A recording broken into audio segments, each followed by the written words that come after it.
Hi beautiful souls, welcome to my channel Elle's Temple. My name is Elle, I'm a goddess guide and intuitive tarot reader. Welcome back to my returning viewers. Welcome if you're new here. I'm so happy to have you all here. I hope you guys are all doing well wherever you are in the world and you've been getting through these intense astrological times, these intense energetic times that we've been going through recently. I know it's been a bit of a time, but I hope you guys are all hanging in there and doing okay. So today's reading is completely different from what I had planned. Very interesting. I feel like there's a specific message that wants to come through for different people from different goddesses. So it's going to be quite different from normal. Essentially, how I normally choose the reading topics for my readings here on YouTube is I will get out one of my goddess oracle decks, give it a shuffle, see which goddess pops out, and that's the goddess who wants to talk. And based on the kind of themes that she presides over, I guess that's how I kind of pick the topic. But today's reading, I just got this really strong urge coming through, this really strong message coming through, this strong intuition to just get out one of the decks and shuffle it live on camera, pick 3 cards that you're not going to see before the reading, so you have to pick intuitively, and then that goddess is going to have a message for you. So I don't know what each topic is about. I don't know anything yet. I don't have your oracle cards even pulled, so I'm going to pause in between each pile and get those out ready for you. So it's a total surprise to me and to you. But yeah, the topic is which goddess has a message for you that you need to hear. So someone needs to hear something and some goddess wants to talk. So I'm very intrigued to see what is going to come out today. So I guess without further ado, let's shuffle the deck, and hopefully I can do this without the cards kind of popping out front way up, because goddesses were very clear to keep them face down and that you have to choose intuitively. I feel it's that one. Okay.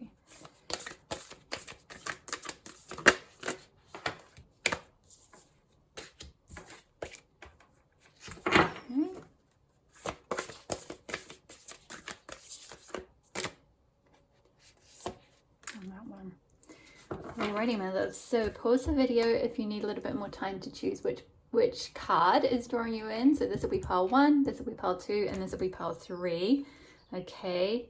You may be drawn to more than one pile because there may be messages from more than one goddess for you that you need to hear at this time. So just trust your intuition, see which one is most calling you in. If you start listening to the pile and it doesn't feel right, or doesn't feel like there's a message there for you, try one of the other ones. Otherwise, it may just be that there's not a message here for you today. Okay, my love, so just take whatever resonates and leave the rest. I will see you in your pile.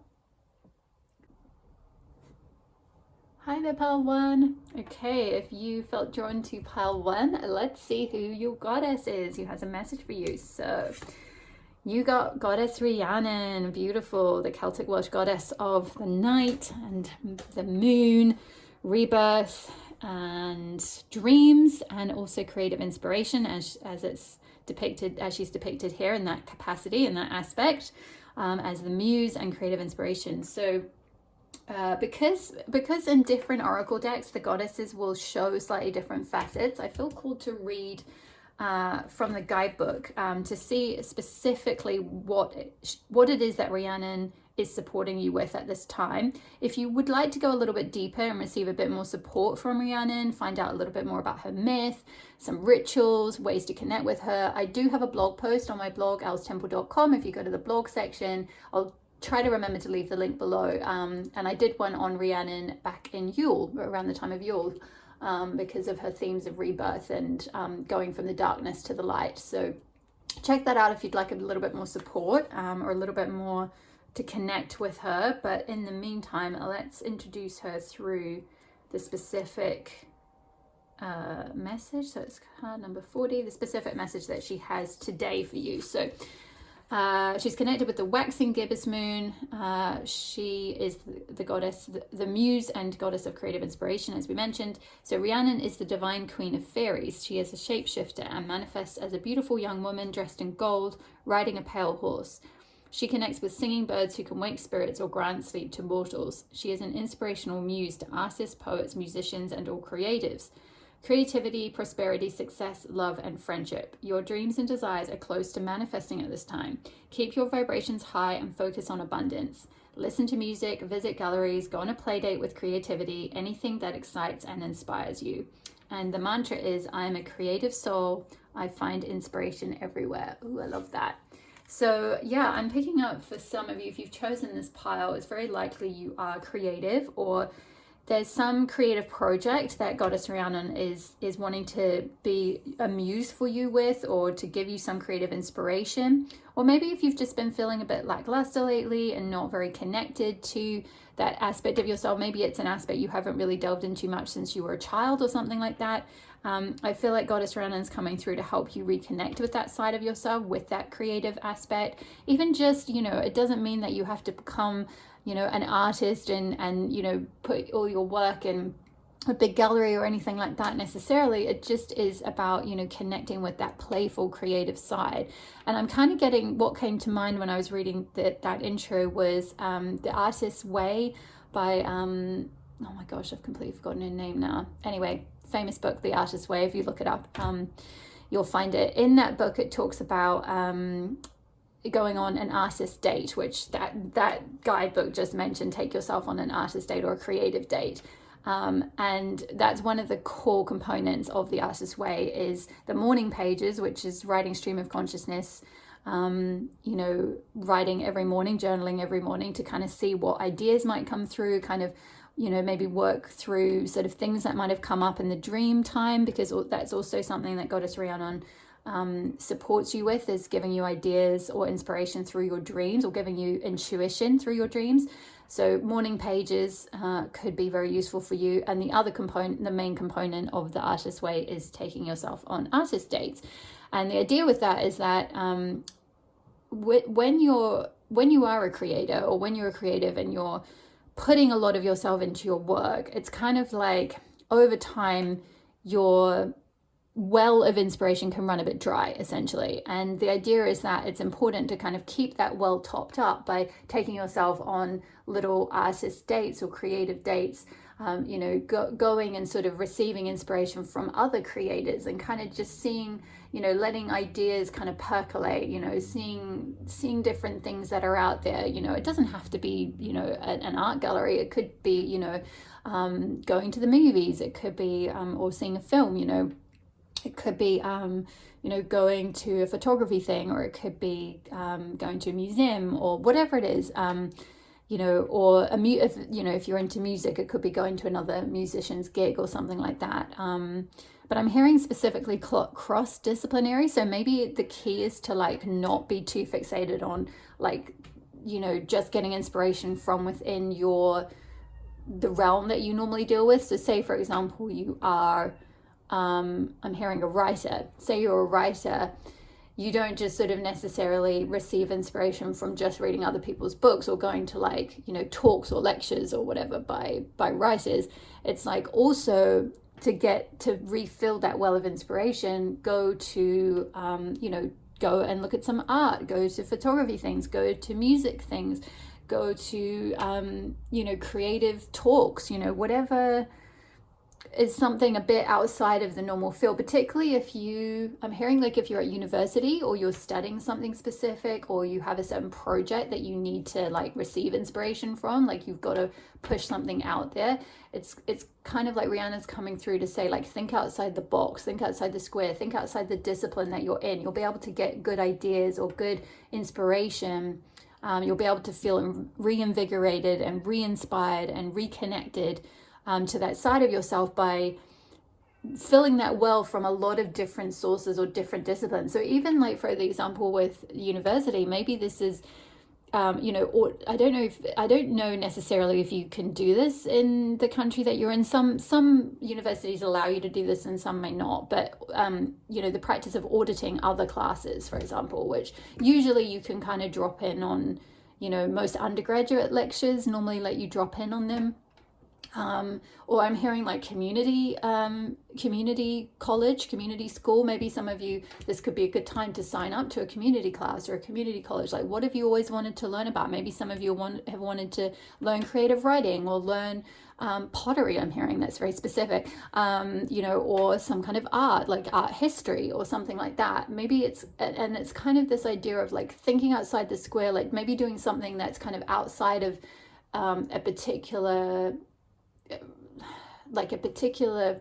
path that you would have normally done. Like maybe for some of you, like, oh well, I should really carry on learning about, you know, romantic literature in this time because that's what I studied at university, and you know, really I should do something with that and I should keep learning about that specific thing. But I feel like what's coming through is this idea of like widening your scope and, you know, being sort of more flexible, maybe more opening your, at least where you get inspiration from, to other fields, other sources, maybe auditing other classes, or going to something at community college, or doing something outside of the box is kind of what I'm getting. So let's have a look at the tarot, and then I've got a few oracle decks here to finish off with, but we'll start with tarot because I kind of just want to get some energy on the table to see what's been going on for you.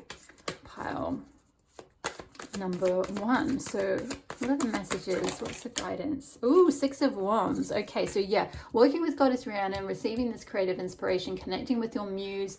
You know, there's something that you've been wanting to manifest. There's something that you've been, as the guidebook talked about, it's like you're on the verge of something and you're going to be very successful in this. You know, 6 of Wands is like, you know, receiving that you know, applause in a sense, receiving that recognition, receiving, you know, being victorious in something, like reaching a certain stage. You know, it's not necessarily that you've completed everything. It's not necessarily that you can rest on your laurels at this point, like, right, that's it, I'm done, I've got to the pinnacle of my life now, I can retire. It's kind of more you've reached a certain milestone in your path, in your creative process, or in your perhaps in your career or in your studies or something like that. It's like you're gonna be successful in this. This is you're on the verge of this. This is here for you, and it's kind of about feeling that success, because maybe for some of you, you haven't been really feeling that like recognition, or that people are, you know, I'm just noticing all the hands kind of holding the wands here, like all these hands. So maybe you haven't been feeling very supported or very recognized by others, but I feel like that is going to come in. Like maybe, say for example, you're a writer, you might have been writing for a while, but you might not have had, you know, the support of like, you know, getting an agent and then getting a publisher and then getting like a marketing team to kind of promote it, or whatever it might be. Or like, you know, say you blog your writing or something. It's like maybe you've not had the, you know, the traffic kind of come into your site. You've not had people coming in and engaging, like community. And I feel like that is something that is coming in for you. You're going to see this success. Like it's going to start to become apparent, the support that you really do have, and the recognition that you're desiring, or the success that you're desiring. And this could be abundance as well. This can be like financial success. You know, maybe for some of you, this is, you know, getting to a point where you finally get a creative breakthrough on a project at university, or you get a creative breakthrough at work and you receive some recognition or a promotion or something like that. It could be that. And we've got, whoa, beautiful 10 of Cups. Ultimate happiness. It's interesting on this particular 10 of Cups, like often it shows a like sort of traditional nuclear family, kind of like, you know, a man and a woman and 2.4 kids and all of that. But in this deck it shows, it looks like a group of friends, or like soul family kind of thing, and it looks like they're on holiday somewhere. They're in a kind of tropical location, kind of looks like maybe somewhere like Greece or somewhere very exotic like that. By the seaside, and just enjoying themselves, having fun. You know, it's like summertime, it feels like, which is really beautiful. So maybe, you know, this success that you're on the verge of, this recognition that you're going to get, is going to bring like huge emotional fulfillment and happiness, and also allow you to like travel, maybe to celebrate it in some way, to like go on a holiday vacation with some friends perhaps, or just feel really good in yourself and in your lifestyle in some way, like feel like maybe create some kind of create this sort of lifestyle for yourself where you can have time out, you can have time off. Maybe this is something you've been working really hard at for quite a while, and it's like you're nearing the completion. Tens are about completion, at the end of the cycles. You're coming to like the end of a difficult cycle, a cycle you've been working hard at, some kind of creative cycle. It could be a creative project or just something you've been putting your creative energy into, or your energy into. So it could even be like starting a business or something like that. And you're going to be successful, and you're going to have a lot of happiness and internal fulfillment. So I love this reading for you, pile number 1. This is lovely energy. What other guidance do you have, Rhiannon, for pile 1? Yeah, 8 of Pentacles. Yeah, I felt this.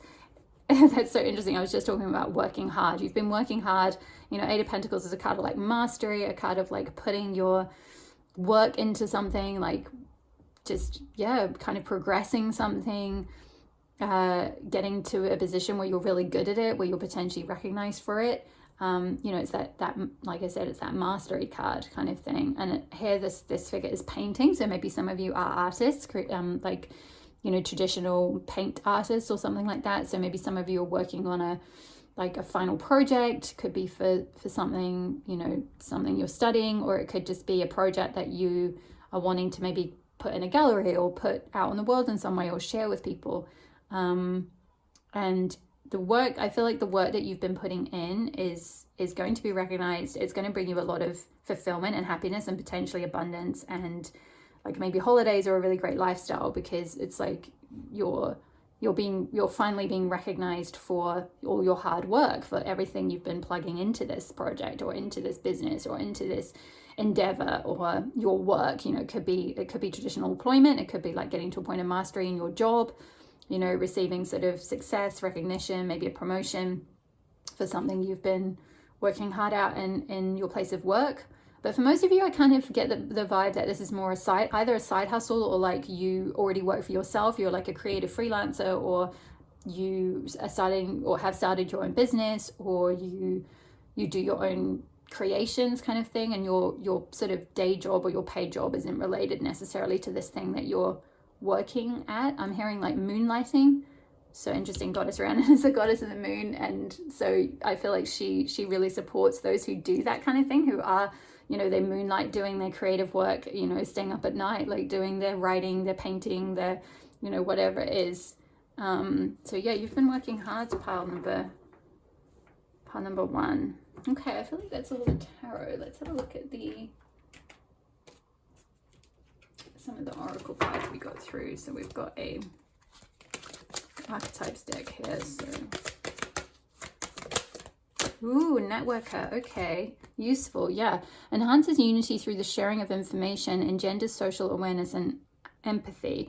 I'm not going to go into shadow attributes because I don't feel like that's relevant here. So this, yeah, I felt this kind of sense of like, also with the wands, with all these hands coming in, this is like people networking for you. It's kind of like word of mouth success, right? Like you don't have to necessarily market yourself that much. Like maybe you do initially, but eventually like other people are going to come in and like they're going to plant that seed, right, with the little seedlings that are sprouting from each of these wands, because they're going to be like doing word of mouth marketing for you because they love your product or your creation or your service or whatever it is.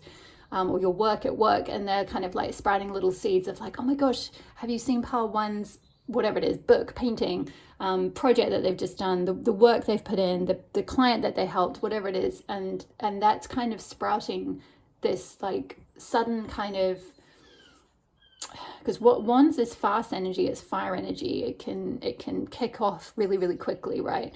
So I feel like it's like sprouting this growth really fast, and I feel like networking is really key. Like if you don't feel like you naturally possess this archetype within you, I feel like Spirit is coming through, or Rhiannon's coming through to kind of say you need to get on board with networking. You need to get on board with, you know, as cringy as some of these things are. I know I used to be in corporate. I know corporate networking things are just sometimes really cringe, but you know, I feel like this is going to help you find the success that you want.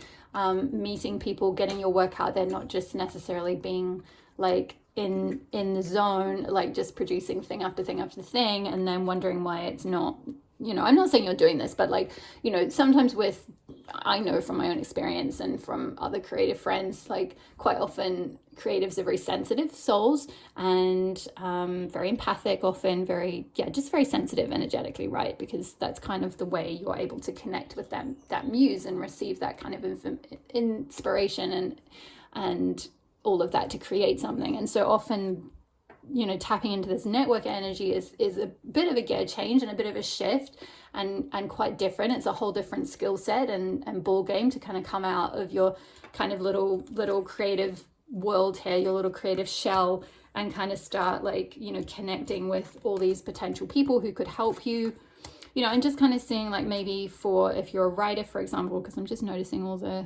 it's like all these letters. So yeah, maybe this is like, getting to a point where once you've kind of had that creative breakthrough, you're sending letters out to agents, right?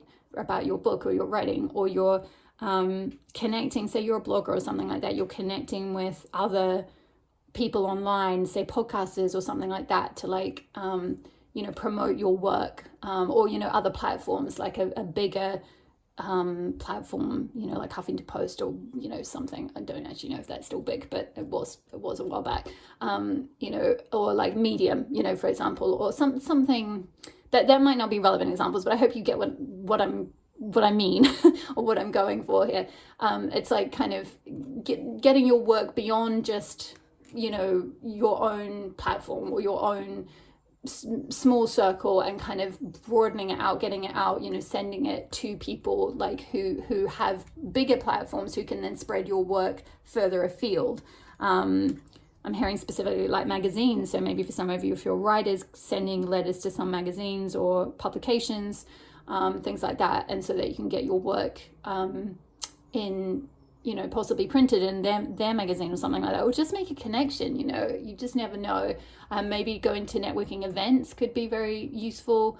There probably are networking events for writers or artists, or business people, especially business people. If this whole creation energy is about a business, especially doing networking for businesses, you'll meet so many people doing that. Like, just factoring that into your time, to allow a certain amount of time each month to go and meet people, to kind of talk about what you do, to share, because you just never know like what customers you might get from that, what support you might get from that. I'm just kind of seeing suddenly these like hands coming in, like people are coming in to support you and like spread the word and share what you've created. But it needs this person's, they're kind of running and like sending letters left, right, and center. So it's like, I see you doing this in a period of time once you feel like your project is ready, or getting to a point where you feel confident enough to just start sending things left, right, and center, or going to networking events left, right, and center. And like that will be what leads to this success, and this like lifestyle, and this emotional fulfillment and happiness and holidays and all of that.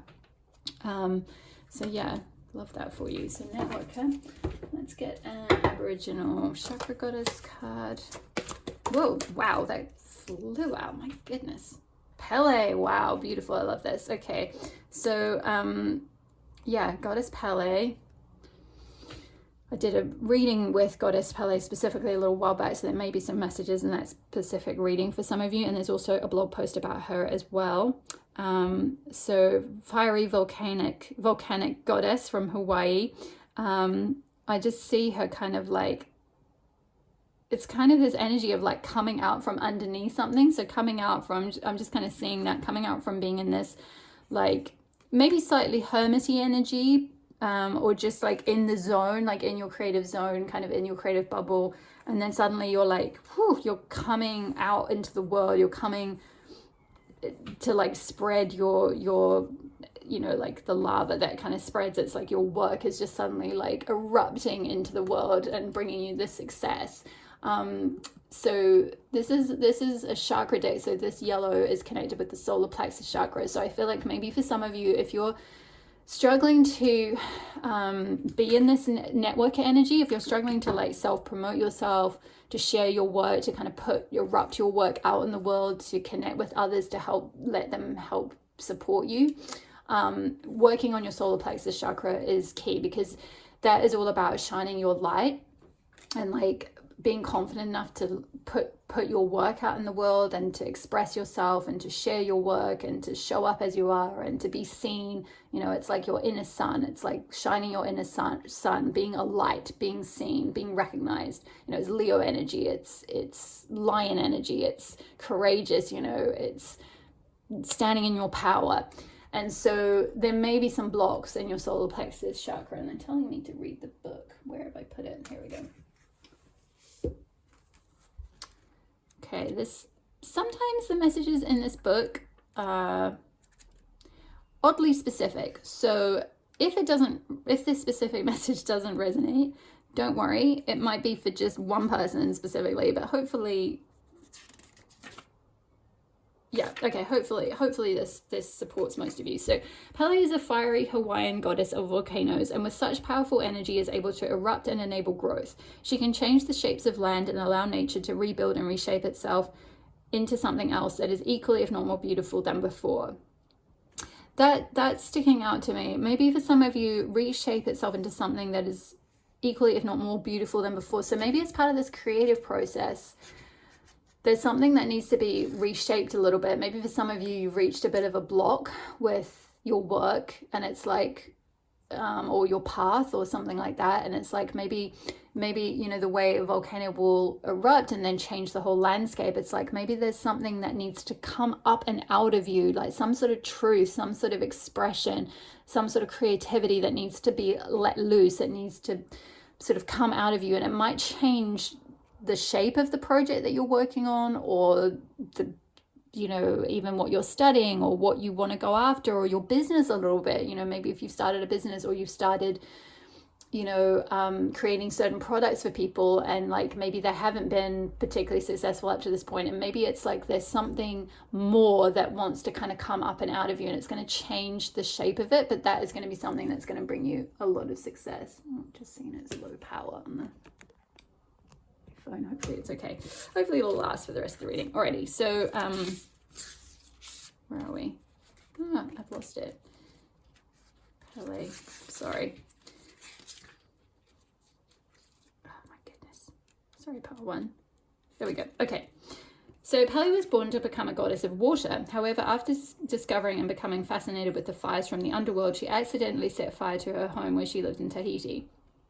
Pele represents the eternal flame and energy within each of us. She can reunite passion and enthusiasm and promote positive action. Confidence emanates from Pele. Yeah, confidence, definitely getting that big time for you. The need to like embrace your confidence. Confidence emanates from Pele and encourages us to move forward in our lives to reach our fullest potential. Like Pele, you are usually full of confidence and creativity. However, of late, you are questioning your life's purpose and the direction in which you are heading. This lack of self-confidence is manifesting as fear at the very depths of your being. You're a very spiritual being. Please recognize that what is happening to you is not healthy for you emotionally and physically. Close your eyes for a moment and search for that fear in your body. If you cannot understand the source of the fear, worry not. With your next few breaths, engulf that fear with the energy of universal white light and unconditional self-love. Imagine the fear beginning to change shape and grow into something beautiful and wondrous. Over the following few days, as you begin to see change and will be presented with an opportunity that you dared not hope for. Ooh, yeah, Six of Wands, there's an opportunity, there's some kind of success coming for you.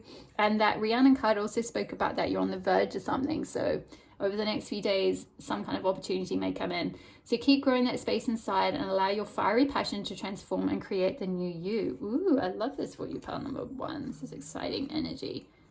Feel like I would love to hear what you guys are doing. If you feel comfortable sharing, let me know in the box, in the description box below, in the comment box below, I should say, if you feel comfortable sharing what it is you are working on. So let's get a crystal mandala card, and then we'll finish up with some self-care. Whoa, okay. Let's see, I think it might be this one.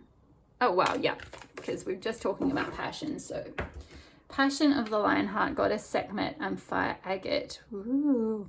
Yeah, so passion energy, sacral chakra energy, and solar plexus with the yellow that sort of yellowy, fiery, a lot of fiery energy, both these cards. So yeah, connecting with that kind of passion, that fire, that inner fire, getting reconnected to that. I feel like maybe that's become a bit, like this card was talking about, you felt disconnected from your purpose or your creativity, from your inspiration, from source, from whatever it is.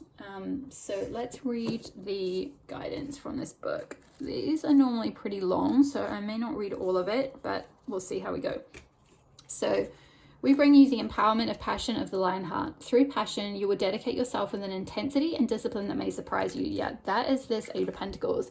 Look how like intently focused on painting this coin this person is. Yeah, I feel like there's this new energy that's coming in for you, this new surge of creative inspiration that's gonna kind of almost possess you. So you're gonna go through this, I'm hearing like a portal of like pushing something out, like a birth portal of birthing some kind of creation into being. So wow. So yeah, through passion, you will dedicate yourself with an intensity and discipline that may surprise you. Passion is love activated. It is energy that moves you from within and empowers you to act in the world in ways you would not otherwise dare to even consider. Passion gives you strength, plugs you into the eternal energy of sacred fire, and generates the ability to accomplish tasks you once may not have believed possible. With great passion, there can be great pain. The heart that loves wild and open is also the heart that can feel disappointment and doubt most keenly.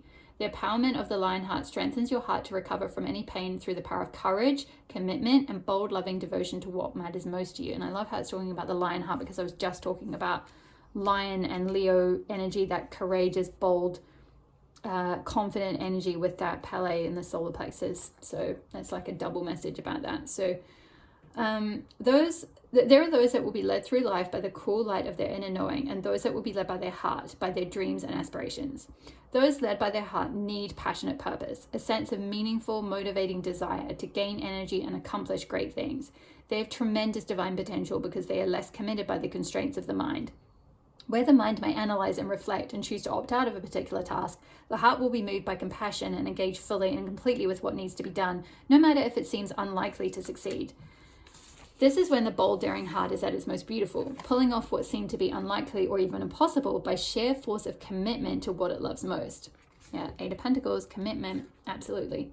The passionate heart needs reassurance too, however. It needs to know it is allowed to love dreams that don't make sense. It is allowed to be daring, to take risks, and to put faith in what can be, even if more logic-oriented minds question the sanity of such an action. Great changes happen when wild dreamers let their love loose in the world. The passion of the lion heart can inspire a meeker soul to find the sassiness and spirit they didn't even know they had. Solar plexus chakra, yeah. And join the wild lion army of sacred soul warriors fighting with peace for love on earth. This oracle comes to you with a message. Trust your passion and your heart. Believe in what moves you most. The desires in your heart are there by divine design. They are as they are meant to be. You are here to further your journey of trusting in the heart. Whether that means you have been a raging divine lion for many years or just starting to wonder if you can turn your quiet truths into a mighty roar, you are being invited to go deeper into the passion of your heart and live your divine purpose with courage and conviction. If the heart is tired, broken, overwhelmed, despairing, doubting, or suffering from compassion fatigue, where you know you still care but can't summon the energy to feel anything in that moment, this oracle brings you comfort. Rest, heal, replenish. Your passion is not faded, but you must give yourself the time you need to recover from your remarkable exertions. Allow your passion to motivate you, not burn you out. Take the time you need, allow the divine to heal you, and know your shining lion heart shall burn bright with energy again soon. And I'm sorry to interrupt, but I'm just being guided to say that for some of you, that's what this 10 of Cups is about. Is if you've been kind of working hard, sort of, galloping towards your goals, like, putting yourself out there, before you can kind of really go through this like next creative portal, if you like, this next creative birth or this next sort of push of energy and mastering what it is you're working towards, you may need to take some time out to connect with friends, maybe go on holiday, to rest, to relax, get by the seaside if you can, just like have some time out for fun and for enjoyable things, and to kind of, that will help replenish your well. That was coming back to what we were talking about at the beginning with the well of creative inspiration. Like, it's not just things like artist dates and journaling and stuff like that. It's also like taking some time out for you, making sure that you're resting, making sure that you're taking time for friends or soul family or whatever. connecting with your like emotional side. You know, cups are about emotions, so connecting with your inner life, your inner spirit, your emotional side, not just your work, because it's sort of like that.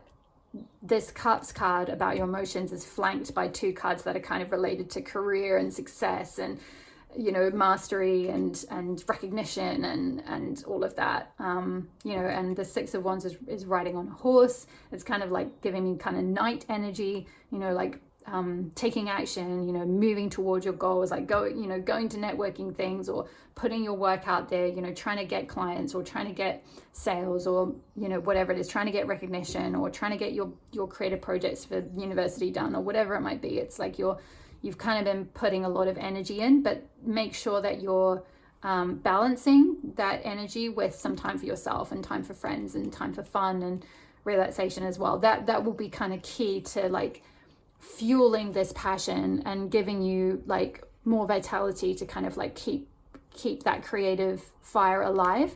So yeah, as a, you know, to back up what it's saying about if you've been feeling tired and overwhelmed, rest, replenish, go on holiday if you can, take a break. Yeah, so this oracle also brings you comfort if you feel you are lacking in courage, passion, or emotional motivation, and perhaps suffering not only from fatigue, but apathy, depression, or despair too. You are going to overcome anything and everything that stands in the way of your loving heart, burning bright with sacred fire. The fierce face of the Divine Mother is upon your precious heart, and she will intervene on your behalf. Do not doubt the extent and power of her love for you. Nothing can overcome it. She always wins. Empower her to help you with the following okay, so I'm not going to do the healing process because I don't do those on my YouTube channel. I only do them on Patreon, so I'm going to leave it there. But let's finish up. I will give you some self-care oracle cards to see what self-care you can do to help this process. So what is the self-care that pile one needs to do? Ooh, connect with your womb. Yeah, interesting. I was picking up with this card in particular, sacral chakra energy, and that is also, you know, your womb and the sacral chakra is connected with creativity. It's this sort of seat of creativity. It's where creative inspiration comes from. It's where creative fertility comes from, right? So connecting with your womb, doing some sacral chakra healing and solar plexus chakra healing. It'll be different depending on what stage you're at. If you're struggling to connect with your creative inspiration, or you're not feeling that flow of creative energy anymore, if you feel stagnated, then possibly doing more sacral chakra energy will help you kind of like unblock that and find that sort of passion again for your either your particular creative field or a different creative field or something. For those of you who you feel you already have like your creative work essentially produced or already kind of ready, it's more solar plexus chakra healing. It's more that confidence to kind of do the networking and put it out in the world. So it might be different for all of you, but let's see if there's anything else. How the self-care can make an altar. Okay, so yeah, I feel like definitely for some of you, this card talked about some of you are very spiritual, so making an altar could be a good like way of focusing that energy. So if there is, you know, like something you're wanting, like success, abundance, recognition, something like that, then creating some kind of altar, putting you know, some flowers, a candle, you know, a goddess figure, if you've got some goddess oracle cards, or just something that connects you with a certain goddess. It could be something that is you know, representative of a certain goddess. So it could be something to connect with Rihanna. So even like she is a horse goddess, so like a little horse symbol or figurine or something could connect you with goddess Rihanna's energy. So whatever helps you kind of focus that energy, maybe some crystals, and then just take some time out to sit with your altar each day and like connect with that energy that you've created there. You know, you can also put certain things on it related to, you know, whatever it is, like if it's success, abundance, things like pyrite or whatever it might be, to help focus your energy, to help create like a sort of sacred space where that energy is kind of contained. And being like, the more you kind of connect with it, the more you sort of light a candle and sit with it, it's like the more that grows, you know. And you can ask the goddess to kind of support this project, and she will help. Let's see, is there anything else? Wow, create art. Yeah, Absolutely. Definitely feeling, there's a lot of like painter energy here. So some of you may be traditional artists. Even if you're not, maybe just getting some kind of paint out, or, crayons or pencils, colored pencils, or whatever it is. And just taking some time to make some art, to kind of just switch off your brain and connect with that creative muse side of yourself. Connect with that artist within you.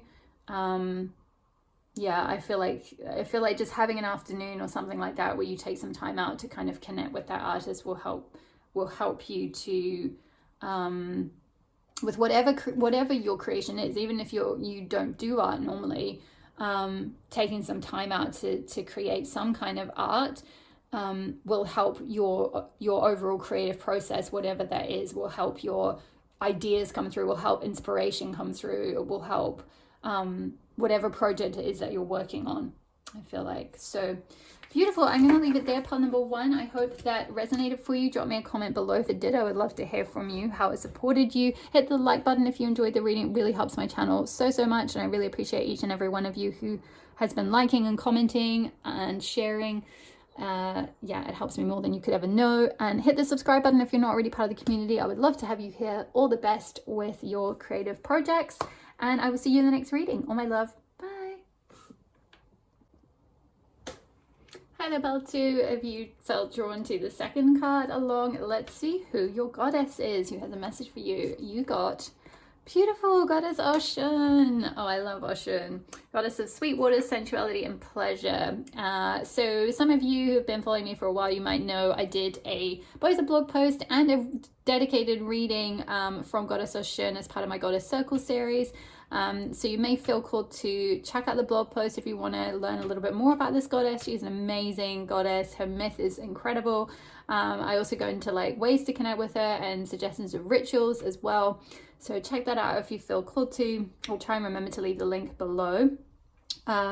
So Goddess Ocean, I feel called to specifically read the message from the book, which is what I did with pile 1 as well, because Goddess Ocean is like a goddess who, as many of the goddesses, they're multifaceted. They have many different aspects that they oversee, and Goddess Ocean certainly looks over things like also wealth and prosperity and abundance and enjoying life, the essential things in life, the good things in life, all of that.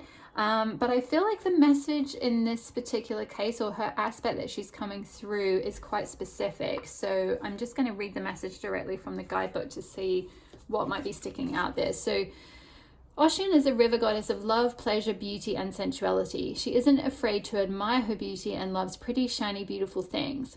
Ocean was one of the gods or orishas sent to nurture the people on earth.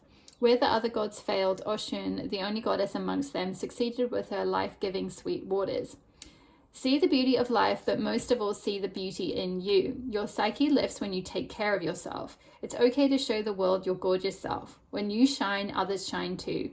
How you dress is an extension of your creativity. Take pleasure in it. Don't be afraid of your unique and powerful self. Ocean is supporting you, so shine brightly. And the mantra is, I embrace my beauty and sensuality.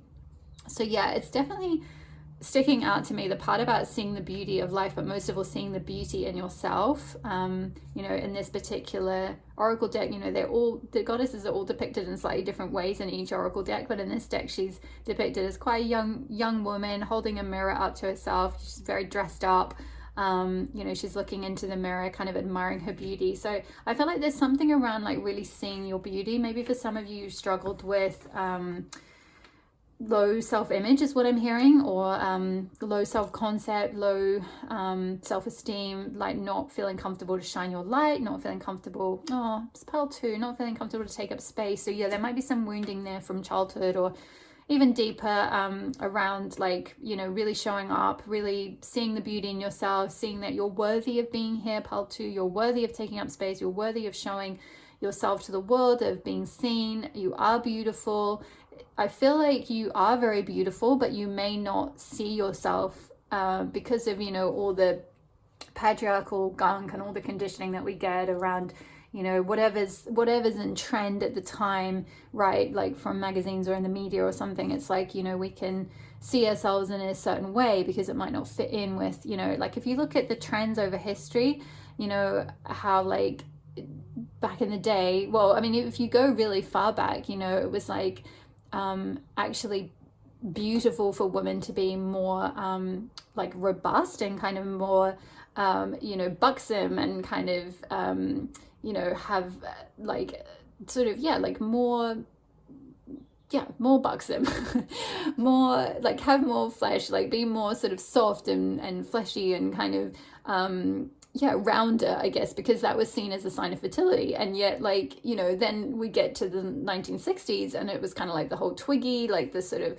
straight up and down, very boyish, like tiny thing. And then, of course, in like the 80s and 90s with the supermodel thing, and even into the 90s, like the whole skinny thing became, you know, culturally a beautiful thing. So, like, you know, I feel like there might, I don't know why I'm talking about this. It's quite unusual. I wouldn't normally go into that, but I feel like maybe there's something around like you're looking at yourself through a lens that like your culture would look at you through, or like the media would look at you through, or something like that. Or maybe that's something you've struggled with on and off throughout your life, that maybe you're not like conventionally beautiful because of, I don't know, whoever arbitrarily sets the trends or the conventions, but like you really are very, very beautiful. Pile number two, you have an inner beauty, you have like a radiance, you know, we all do, you know, we have that soul beauty that is within you.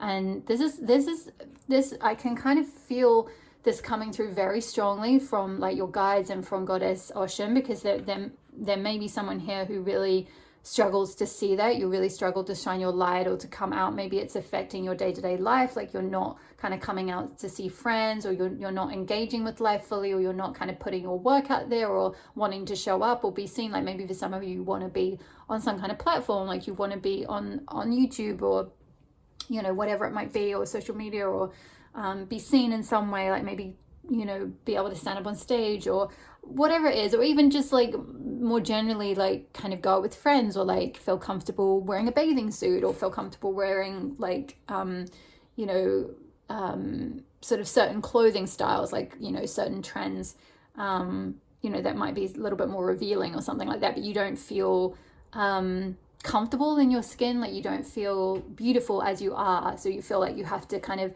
punish yourself in some way, maybe through dieting or certain things like that. It might be like I'm just hearing, oh gosh, part two, I'm hearing self-loathing. So maybe, yeah, for some of you, definitely working on that self-esteem, self-image, self concept, because I feel like there's self-loathing that you've picked up on that is not who you really are. It's like conditioned into you somehow, whether it was through family, it could have been modeled to you. You could have had a parent figure who also was quite self-loathing about themselves, or their weight, or their figure, or their beauty, how they looked, something like that. And that's kind of, you've absorbed that yourself. Or if it wasn't directly modeled to you, then you've just sort of picked up on it, you know, particularly if you're a woman. And it's not just women who get affected by this, but in particular, if you're a woman, there would have been a lot of like conditioning, a lot of media stuff around, you know, needing to diet or needing to look a certain way, or, you know, you're not beautiful unless you look like these models or these Instagram people or this or that or the other. And yeah, there's something around like you, yeah, seeing the beauty in yourself, taking care of yourself, taking pleasure in yourself, and how you dress and how you look. Like maybe, you know, like in this case, like I wouldn't normally talk about this, but this is quite specifically coming through. Like maybe, you know, experimenting with how you dress, experimenting with your hair, experimenting with makeup, like trying, you know, because maybe for some of you, you feel like I'm hearing left out, not seen, not worthy. What I'm hearing, like, what's the point of dressing up, or what's the point of, goodness, what's the point of painting over something ugly? Oh, pile two, I'm so sorry. Oh, pile two, my heart is out because I'm I don't always channel energy in a clear sentient way. A lot of the time I'm more clear, not so much clairvoyant, clear cognizant, or I get clear audience, which I was getting just before, but I'm now feeling, I'm getting this clear sentience. I'm feeling what you're feeling, and it's really heavy, and I'm so sorry that you feel this way and that this has been projected onto you or conditioned into you or programmed into you in whatever way, because it's really, I really want you to take away, I feel like, Pal, too, you're the one who, this is why this message came through today, why I was told, why I was guided to structure the reading in this way, of which Goddess has a message for you, because there's something, it's quite urgent, it's coming through, like I'm feeling this pushing energy, like in a good way, this sort of this guiding love energy that's wanting to come through from Goddess Oshun. Really, really, I would encourage you to work with Goddess Oshun. Like, if you can, set up an altar to her, read the blog post on my blog about her, maybe even listen to the other reading I did, although that is slightly more related to her and her capacity of like prosperity and abundance, whereas this, in this case specifically, I feel like she's coming to support you with like seeing the beauty in yourself and recognizing yourself as absolutely gorgeous. You know, you're a beautiful, beautiful soul, and you're a beautiful human, and you're beautiful, your beautiful body and everything, body, mind, and spirit. But there's just something like there's a block. It's like you're looking through a grimy mirror is what I'm hearing. Like, so you're seeing yourself through the lens of like something, like someone else, or like maybe you've had negative, you might have had like a negative partnership. Some of you may have had someone who like spoke to you very negatively about how you looked, whether this was in your family or a romantic partner, or maybe even friends. And I just want to say, like, when I was talking about the makeup and the hair and stuff, that, you know, these are external things, right? And they're not, absolutely not necessary. And like, I mean, I hardly ever wear makeup. It's not like it's not like you need to wear that kind of stuff to kind of be beautiful, or to, like, that's the only way that you're going to be beautiful is if you pile loads of makeup on you. No, I'm not saying that at all. You know, makeup is a cultural construction. Like, you don't really need makeup. It comes from the inside. You know, the feeling beautiful and knowing that you're beautiful is an inside job. It comes from the inside first and then radiates outwards. And then you can, from there, use things like makeup or jewelry or hair or different fabrics, or, you know, like different sort of clothing styles to kind of, as it says in this book about how you dress as an extension of your creativity and take pleasure in it. Doing it for you, not for anyone else, or to be perceived in any way. Doing it as a source of fun and self-expression and creativity, like just a way to show, you know, it could be that you don't wear makeup, you wear, I don't know, you wear face paint, or you wear like crazy hats, or like, I don't know, like you do your hair in some completely different way, but that's like an expression or extension of, you know, your creativity or your style or like your uniqueness or something. It's like, it's not about kind of fitting in with a certain look, or like trying to make yourself like perfect, trying to sort of, you know, what's the word? Like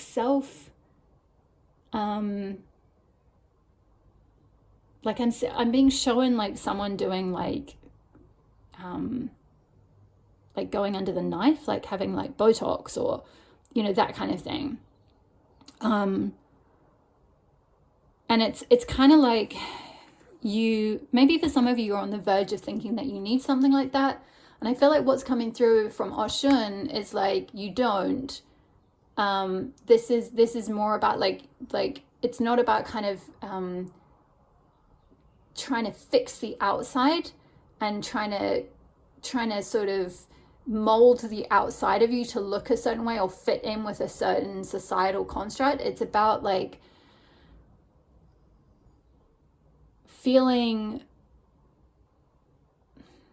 good from within, essentially feeling beautiful from within, feeling like you are a beautiful soul, and your soul is your body is the temple that is carrying your soul, and your soul is what contains true beauty and radiance. And if you allow your soul to kind of radiate out from there, and allow yourself to connect in with your like inner spirit, your inner personality, your inner creativity, and then allow that to express, how would that then look? It's kind of like them playing with like certain styles, certain looks to kind of, you know, as a way of just self-expressing, as a way of just tapping into that creativity, as a way of like creating a certain unique style for yourself, not as a way of like trying to mask yourself, make yourself look perfect, you know, diet yourself or kind of fix things from the outside, like get sort of collagen or Botox or like kind of structurally like sculpt your face. It's not about that. It's like allowing your inner beauty to come out and radiate out, and allowing yourself to be seen,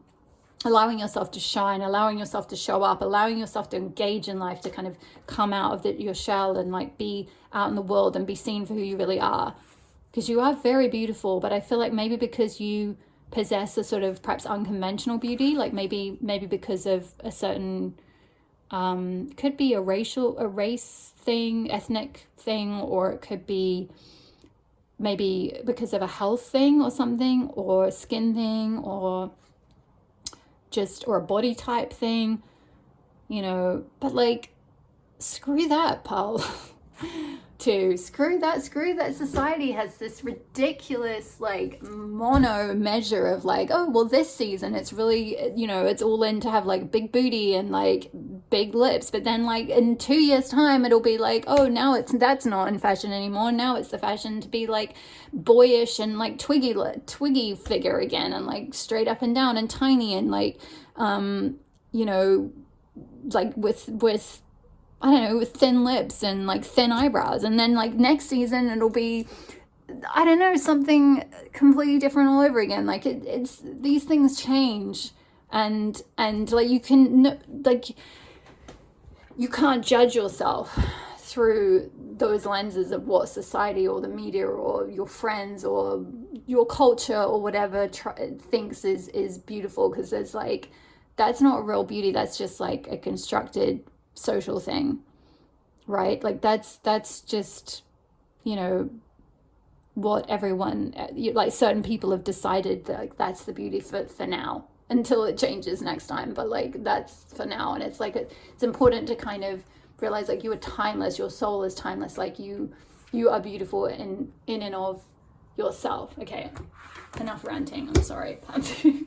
It's coming through really strong from your guides. I'm going to start with the tarot to get a little bit.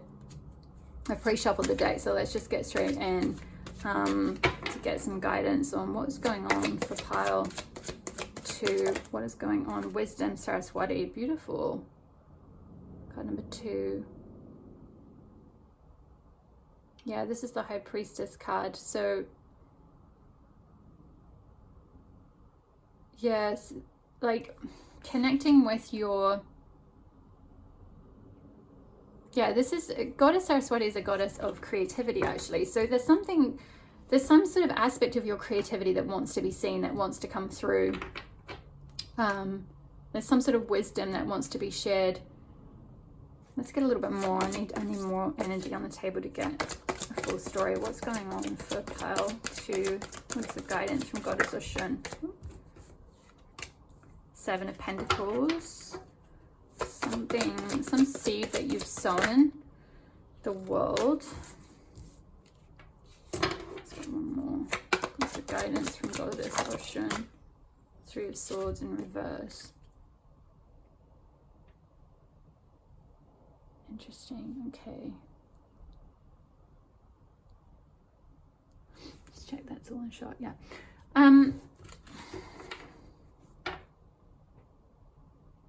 Okay, so what I'm hearing is like you've been waiting to come out in the world. Like you have a lot of wisdom to share. You have a lot of radiance to shine out in the world. You have a lot of beauty and beauty and wisdom and radiance to be shared. There's something where you're meant to show up in the world. There's something where you're meant to be seen in some way, or heard, or like show up for yourself. There's something you're meant to sort of engage with or present or something. And it's like you've been waiting to do that. You've been waiting to come out in the world. You've been holding back. You know, she's very shrouded here, like in this veil, very veiled. So maybe for some of you, you've been, just sort of keeping yourself to yourself, keeping yourself hidden, essentially, like waiting for something. Like normally with the Seven of Pentacles, it's like waiting because there's like you've sown a seed for a certain project or something, and the person's kind of impatient, but they need to kind of wait because there's a certain amount of time and a certain amount of things that need to happen. Like, you know, nature needs to kind of kick in, like the tree needs more sun and more water and like the seasons to kind of allow it to fully grow, and it's just not quite there yet. But in this case, what I'm picking up is like you're waiting to come out in the world. Let's get a clarifier for that. Why is pile 2 waiting? Whoa. Oh, yeah. Okay. Yeah.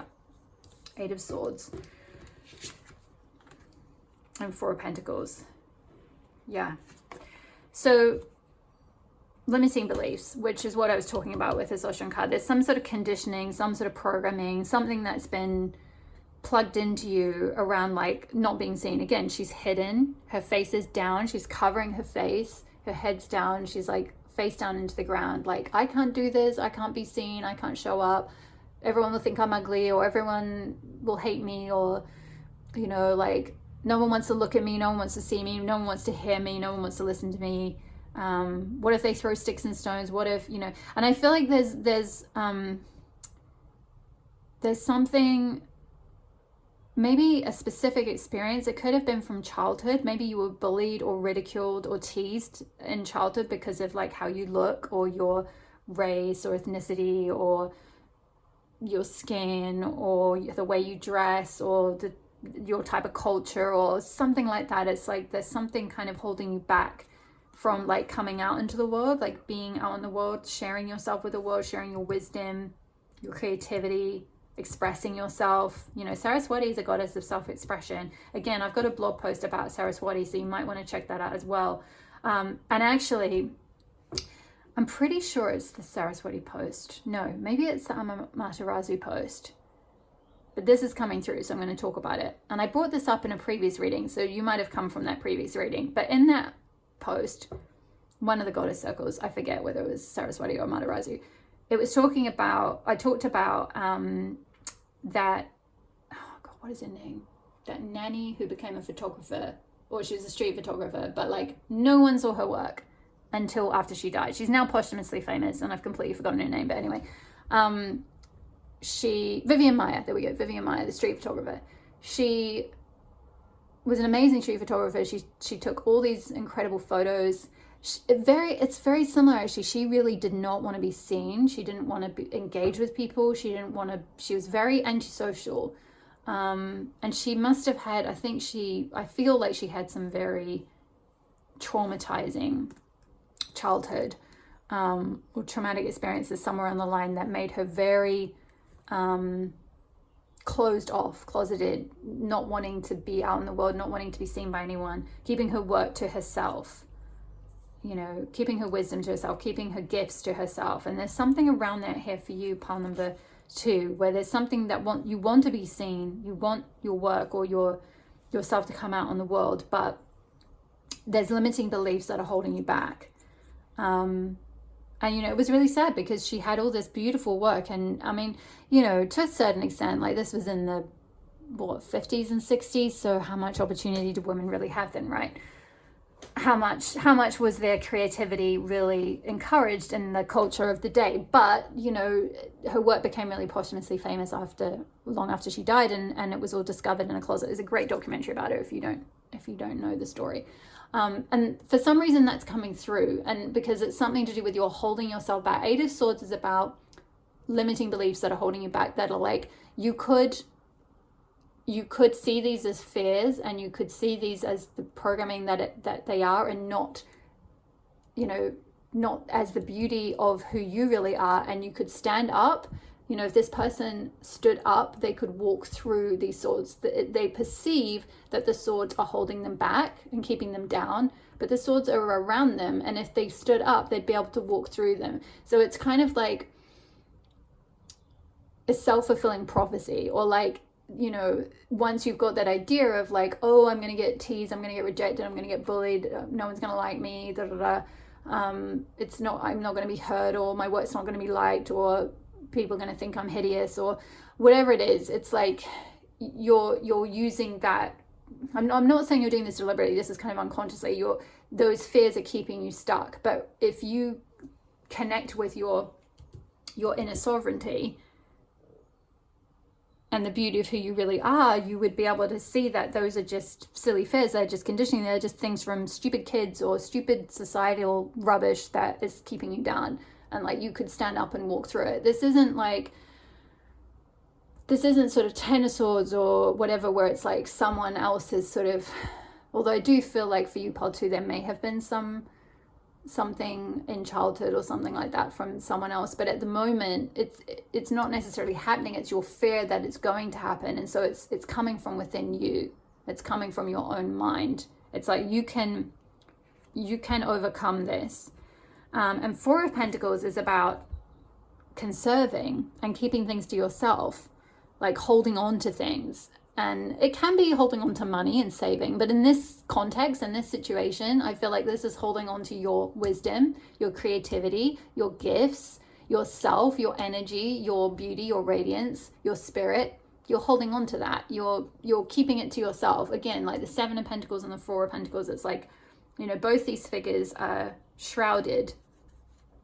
You know, they're sort of, even her body language is quite like sort of shy and retiring kind of thing. And there's nothing wrong with that, but like, you know, it's like there's some kind of gift, there's something you're meant to radiate out in the world. There's something you're meant to share with the world. There's some sort of expression, with Goddess Saraswati being there, some sort of possibly creative expression, or just expression of your wisdom, a certain gift that's meant to be shared. Even just coming out in the world to, you know, I'm just being drawn to the pleasure there. There's something for you to take pleasure in, like other people, connections, like being with people. But with this Three of Swords here, there's been heartbreak. And with it being in reverse, I feel like that heartbreak is not fully healed. It's stuck is what I'm hearing. Yeah, which is what, it's stuck, and it's keeping you stuck. This is pain from the past that is kind of keeping you, you know, these swords are here. They're kind of like all around you. It's like, well, I had that heartbreak then when I was a child or a teenager or in that relationship. And so now it's going to happen again. I'm going to get heartbroken again. I'm going to get, you know, whatever it is again. I'm going to be rejected again, or I'm going to be scoffed at again, or criticized again, or whatever it might be, whatever the fear is. And so you're holding on, you're staying, keeping yourself to yourself, keeping your gifts to yourself, keeping your beauty, your radiance to yourself, and it's meant to be shared with the world. And this is coming through so strongly, pile number 2. Let's get some oracle cards now. Okay, let's get an archetype card.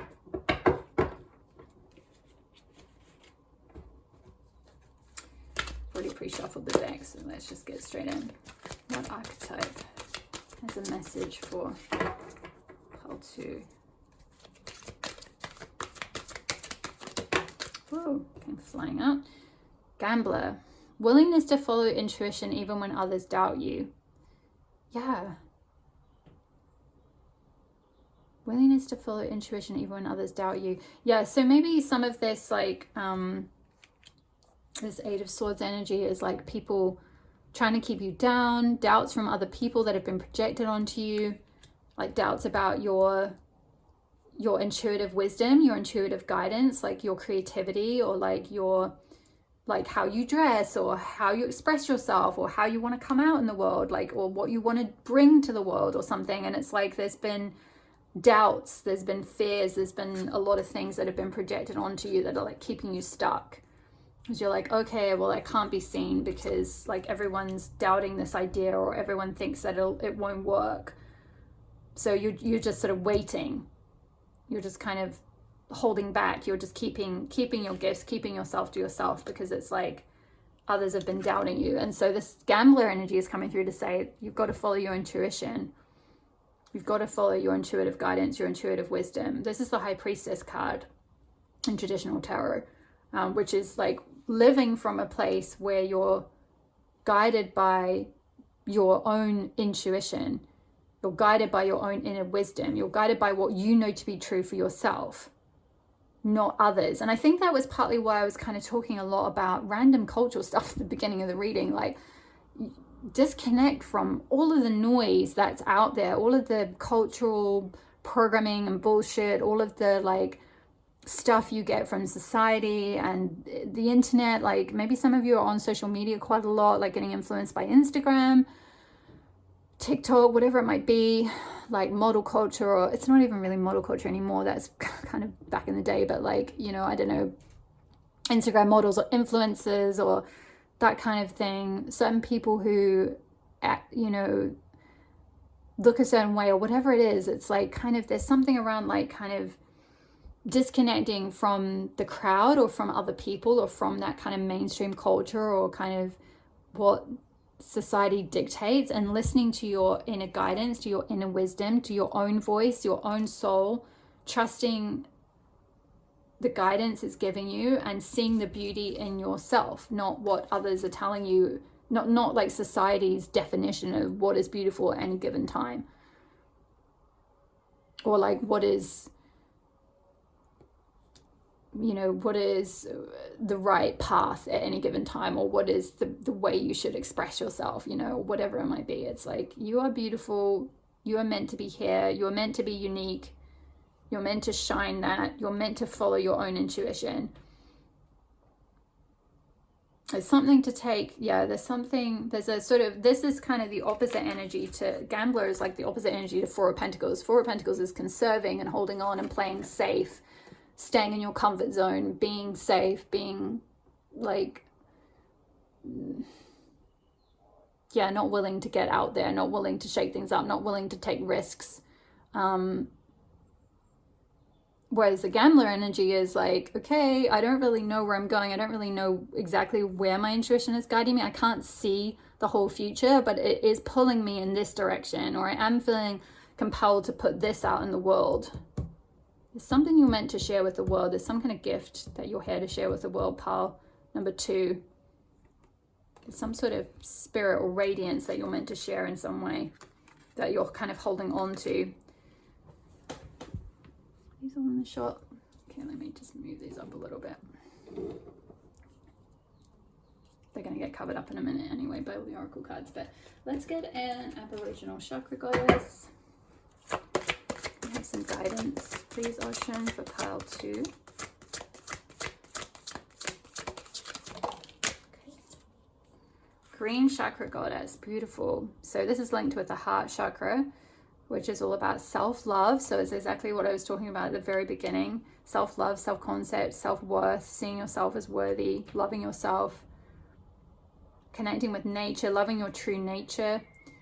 I feel like there might be some specific guidance from the book. Sometimes this guidebook has oddly very specific guidance, so it might not resonate for everyone, this particular message. It might be for like one person, but hopefully there'll be something in it. The green chakra goddess represents your heart, which is located in the chest area. The green chakra goddess teaches us the principles of balance, love, and self-control. She is generous with her love, yet is able to balance her romantic side with the understanding and compassion of unconditional love. The green chakra goddess' connection to nature is part of the balance that she requires to self-nurture and find her own self-love. When she is disconnected from the energies of earth, she becomes unsettled and flighty, which affects the way in which she manages her daily life. It's time you reconnected to the energies that nature so willingly shares with us. Lately, you have felt the feelings of discontent and have begun to notice the subtle changes in your behavior, and in some instances, not so subtle. Something has changed for you, and the time you once spent connecting with nature is no longer available to you. It is time to take a breath and take a break. Go outside and touch the ground and take a few deep breaths to reconnect to the vitality she has to offer you. Allow the energies of Mother Earth to recharge your batteries as she shares herself with you.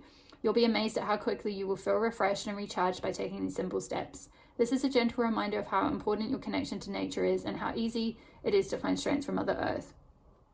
Yeah, something about reconnecting with like your true nature, with both nature out and outside, and you know, trees in particular, maybe getting out into a forest or going for a walk, that will help you like disconnect from like anxiety and fears and projections from others. It will help you sort of like clear your aura and your energy field so that you can connect with your intuition and your wisdom, but also connecting with like your nature, your true nature, and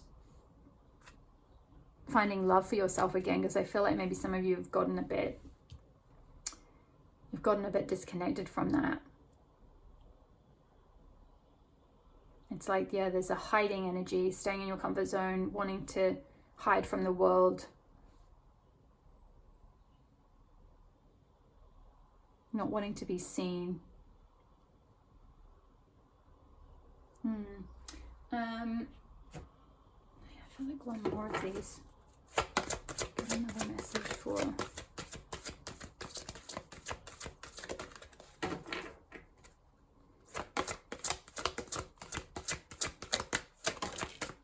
Oh my gosh. I love it. Self-love. Yeah. Self-love. It comes back to exactly what I was channeling at the beginning for you. Self-love, self-concept, loving yourself, practicing self-love.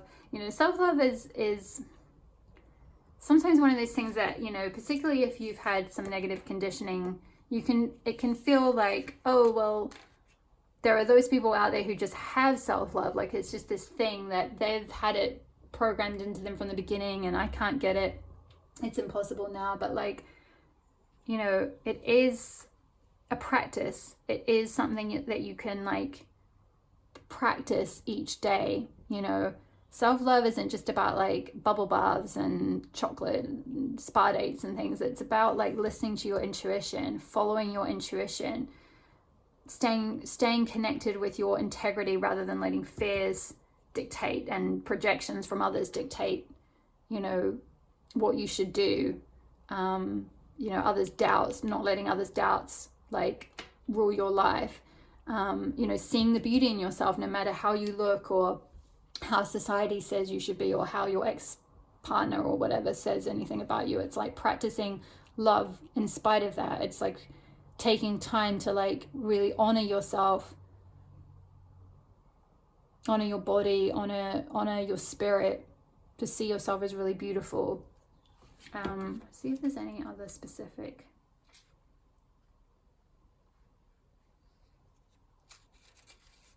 Yeah, self-love accepts who we are without judgment and encourages us to accept our mistakes and to look within to find forgiveness. Self-forgiveness is an art form in itself. It is not yours to control. Acceptance is letting go. You'll get to the finish line, maybe. No, sorry. Self-forgiveness is an art form in itself. The ability to have experiences which don't quite work out is the beauty of life. It provides us with experiences that challenge our beliefs and our trust, yet following each of these times we can look back and explore what we learned from the experience and celebrate the courage and wisdom gained by our ability to survive and grow. You may be feeling a little battle weary. The constant demands on you to be the truce maker is beginning to leave scars on your emotional body. You're standing in the middle of a war, attempting to deflect the blows and lessen the damage from everyone else's battles. Yeah, that's that 8 of Swords. Damage from other people's battles or projections or fears or whatever.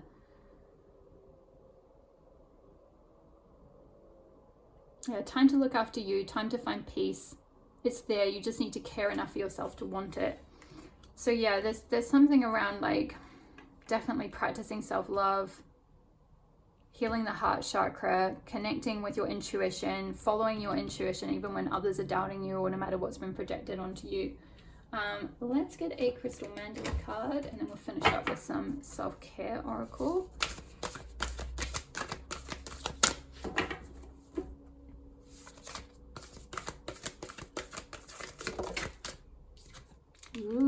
wild compassion.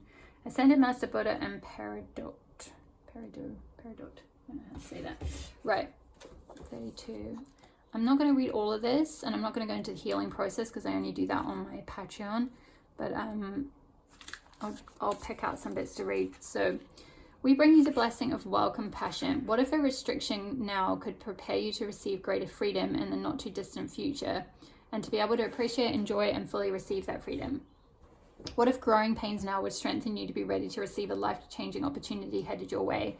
What if rest and time to just be at this moment would help you build up your reserves of vital energy for a time in the future when you will be asked to step up, perhaps to lead or use your energy in some way to support many? Yeah, the world. There's something that you're being called to share in the world. Wild compassion is at work in your life, and you can trust that it knows what you need and when, and will deliver it with unsurpassed grace. Wild compassion is what is active in your life when something is a hidden blessing. In some spiritual traditions, this is known as obscuring grace. It is something that seems to be undesirable at first, and yet in due course reveals itself to actually be something for which you are most grateful. When the situation is happening, however, it will often seem absolutely impossible to the mind that you could ever feel gratitude for what is taking place. Yet if you allow yourself to engage in your life journey with an open and trusting heart, you'll find that wild compassion will bamboozle your mind and dazzle your heart again and again with its unfailingly gracious and tender love for your soul. As you take this journey, you will come to realize that you are not just another blob of light having a life experience in this universe, one amongst the many, not particularly known or loved or acknowledged. In fact, the universe loves and cares for you with such personal, intimate detail that your every need is anticipated and responded to with care. No matter how difficult things may seem to be at times, you will, if you keep your heart and mind open, come to realize you are always without fail being served by a loving divine intelligence. When wild compassion strikes, you are going to need to delve deep and tap into trust, into curiosity, and into your sense of humor. You can know that only the divine can put your plans into absolute disarray, and if that is happening, which it absolutely will from time to time, then there is a good, loving, and helpful reason for it. The best way to respond to wild compassion is to allow yourself to be wild too. That means not being afraid to let go of the script of your life, to think on your feet, or even better, to let your instincts move your feet and not think so much at all, to let yourself intuitively respond to life. Yeah, that's wisdom, High Priestess. Intuitively respond. And it's said about intuition here, willingness to follow intuition even when others doubt you. And then this card's talking about intuition as well. So a triple message about following your intuition, letting yourself intuitively respond to life as though you were in a dance together rather than a boxing match. You don't have to duck and weave to avoid what life sends your way. You can play, engage, be curious, sometimes feel pain, but always understand that the pain, because sometimes pain is an unavoidable part of life, is part of the healing the divine is sending your way. It is not out of cruelty. Sometimes the pain of letting something go now saves you from the agony of having what is not meant for you, causing you far greater suffering over the long term. Wild compassion is not always painful. Often it is utterly joyful. It sweeps in, and before your eyes, what was considered an opportunity for a small gain becomes a trigger for a cascading flow of divine blessings into your life. Wild compassion provides whatever is needed for your deepest and most soul-satisfying success. It is neutral, it is wise, and it serves the higher will of the universe. It cannot be controlled by the mind, nor is it often understood by the mind, except in hindsight upon occasion. It cannot be thwarted or blocked by human will, yet it is our choice whether or not to embrace and enjoy it, even if we find it mysterious, or resist and fear its working in our lives. For those reasons, you can trust it completely. It is the hand of the divine sweeping in and uprooting what needs to be removed and planting what needs to be planted. It might be stark at times, but it is always loving. And no matter what you believe at the time, eventually you'll be grateful. Wow. Yeah, it could be for some of you, pile 2. If this Three of Swords was a specific heartbreak, like recently, a breakup or some kind of painful situation that happened that like really pierced your heart, this could be sort of referring to that it's like, it's actually compassion in action from the universe, where that was something that really wasn't meant for you, and it was keeping you held back. I feel like it was keeping you down, keeping you playing small, keeping you in a state of like conserving your energy. That could be a romantic relationship. It could have been a job. A breakup of a friendship. Any number of things. But yeah, it may be that it felt very like harsh at the time, or very like you may not understand what's going on, but I feel like this is coming through to kind of say that it's this compassion in action. It's for you to, so that you don't suffer over the long term. There's some sort of wisdom and some sort of gift. I know it doesn't feel like it at the time, but there's some sort of gift to be gotten out of that situation. And if this isn't a specific situation, if this is more general, like, you know, possibly your conditioning or an unhappy, dysfunctional childhood, you know, childhood abuse, something like that. Again, it's kind of like, it's not something that you would necessarily feel grateful for. But I feel like in the long term, you'll look back and see why all those experiences happened, because it's like they've created something, like an environment for you to they've created an environment that's acted as an initiation for you to cultivate your gifts over time with that Seven of Pentacles, like all these, that like gifts of wisdom that you're meant to share with the world. And I feel like that may not be clear now, or it may not feel that way now. Maybe for some of you are a bit further along with this. But for most of you, I feel like maybe this is something that you're still either processing, or it's something that's happened more recently. Like those difficult experiences or the most painful experiences are something that has created, like, or will create the biggest gifts for you. It's like they've forced you to have to find self-love, and they've forced you to have to find compassion for others and forgiveness, and then that's like put you in a space where you can then potentially share your wisdom and your gifts in the world in some way. But yeah, there's a lot of green, you know, even your archetype card is green. But these two are related to the heart chakra, and this is a green stone. And all green stones are linked to the heart chakra. So yeah, definitely doing some heart chakra healing right now. And we've got a heart here with swords through it. So there's been some sort of heartbreak, whether it was recent or a while ago, and it came out in reverse, which is like it hasn't. You could be in the process of healing from it, but in some way I feel like one of the meanings of the Three of Swords in reverse is like the heartbreak hasn't fully gone away, and it could be like an older heartbreak. It could be quite a severe trauma that's kind of just keeping you back.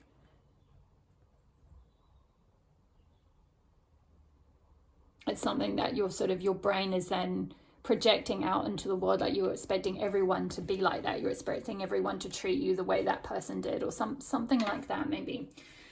Let's finish up with some self-care oracle cards. Okay. We finish with some self-care. Connect with your ancestors. Ooh, yeah. We've got the tree. Another tree. We've got the tree here. Family tree, I'm hearing. Yeah, ancestral healing. So maybe, yeah, this could be quite deep. These like projections and fears and programming, like the sort of the self-loathing I was talking about. This could be in your like lineage, and your possibly along the female lineage. Doesn't have to be, but often it can, things related to self-image can be down that line. But just, yeah, doing some kind of ancestral healing. So getting some help with that if there's someone you feel called to get some ancestral healing, or there's loads of videos on YouTube, like guided meditations, frequency healings, all sorts of things. So maybe do some research and find someone that you trust. Or Reiki is another one. But yeah, or just, setting the intention to connect with your ancestors, doing like just going within, asking your guides to connect you with your ancestors and to shine a light on anything that you need to know.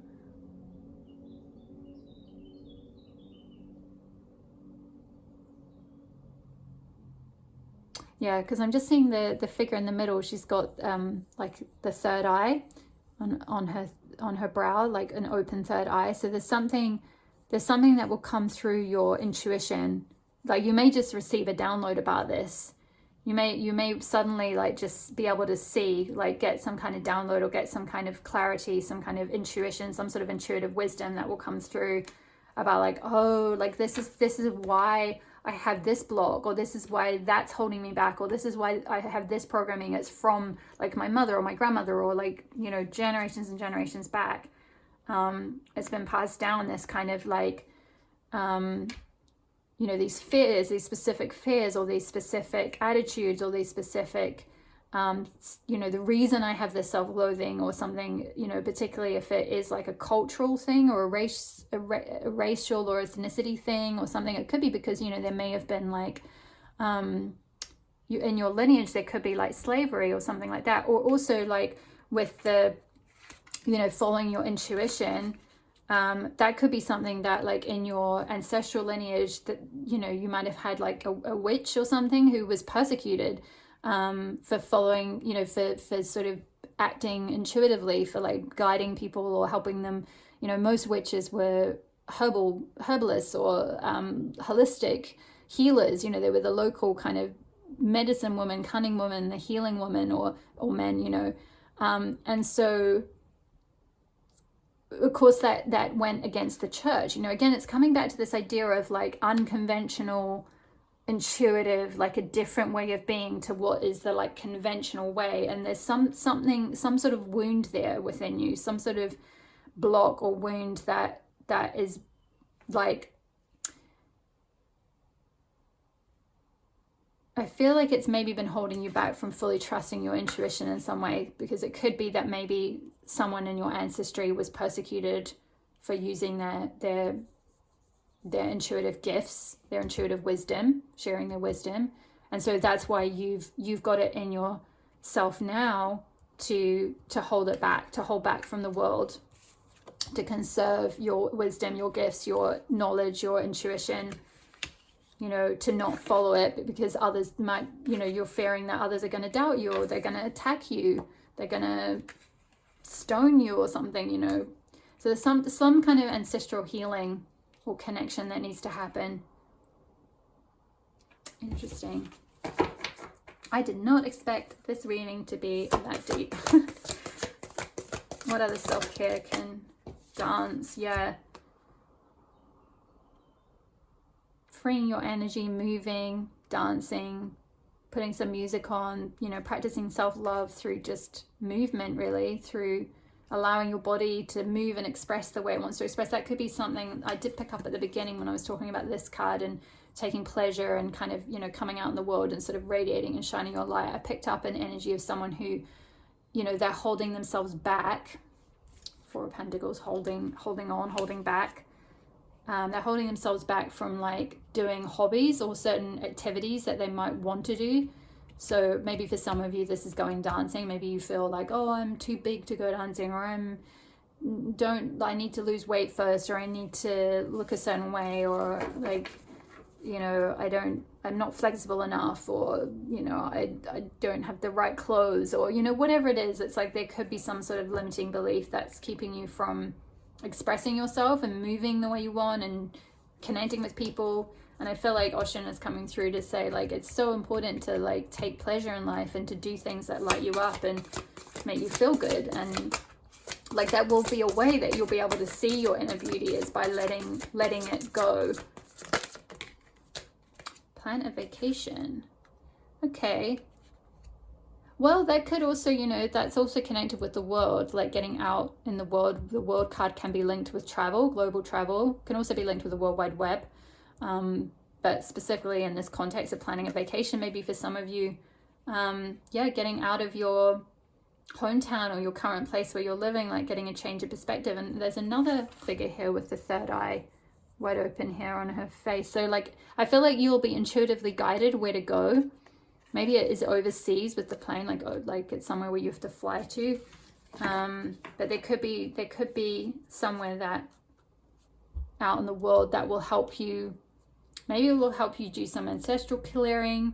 It'll help you with like your journey to self-love. Maybe you'll meet someone. Maybe it's like going on a retreat or something like that. Wow, and alone time. Yeah, I felt this with, I can't remember which card it was now.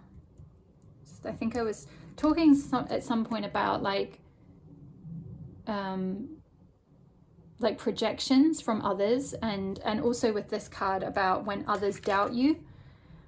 So there's something about other people being here, like either it's ancestors, it's immediate family, it's an ex-partner with that Three of Swords there, it's, or ex-friends or society. There's something around this sort of like influence of other people that's like kind of influencing your energy or your point of view, or like your ability to love yourself, because you've taken on the projections of a lot of people. Or society, and so there's a need to kind of like cleanse that. This figure's in the ocean, having alone time, so like, yeah, maybe going on a vacation alone, spending some time by yourself, like cleansing your energy from other people's influences. Being by the ocean can actually be extremely cleansing, like the energy from the ocean, just being near it, can like cleanse your auric field, just especially if it's quite windy and you get like that kind of wind coming off the ocean. But certainly going swimming, if it's safe, you know, sometimes waters aren't always, you know, they might be contaminated and all that. So just, yeah, unfortunately. Yeah, I'm just kind of seeing like something to do, like this circle around this person, like creating,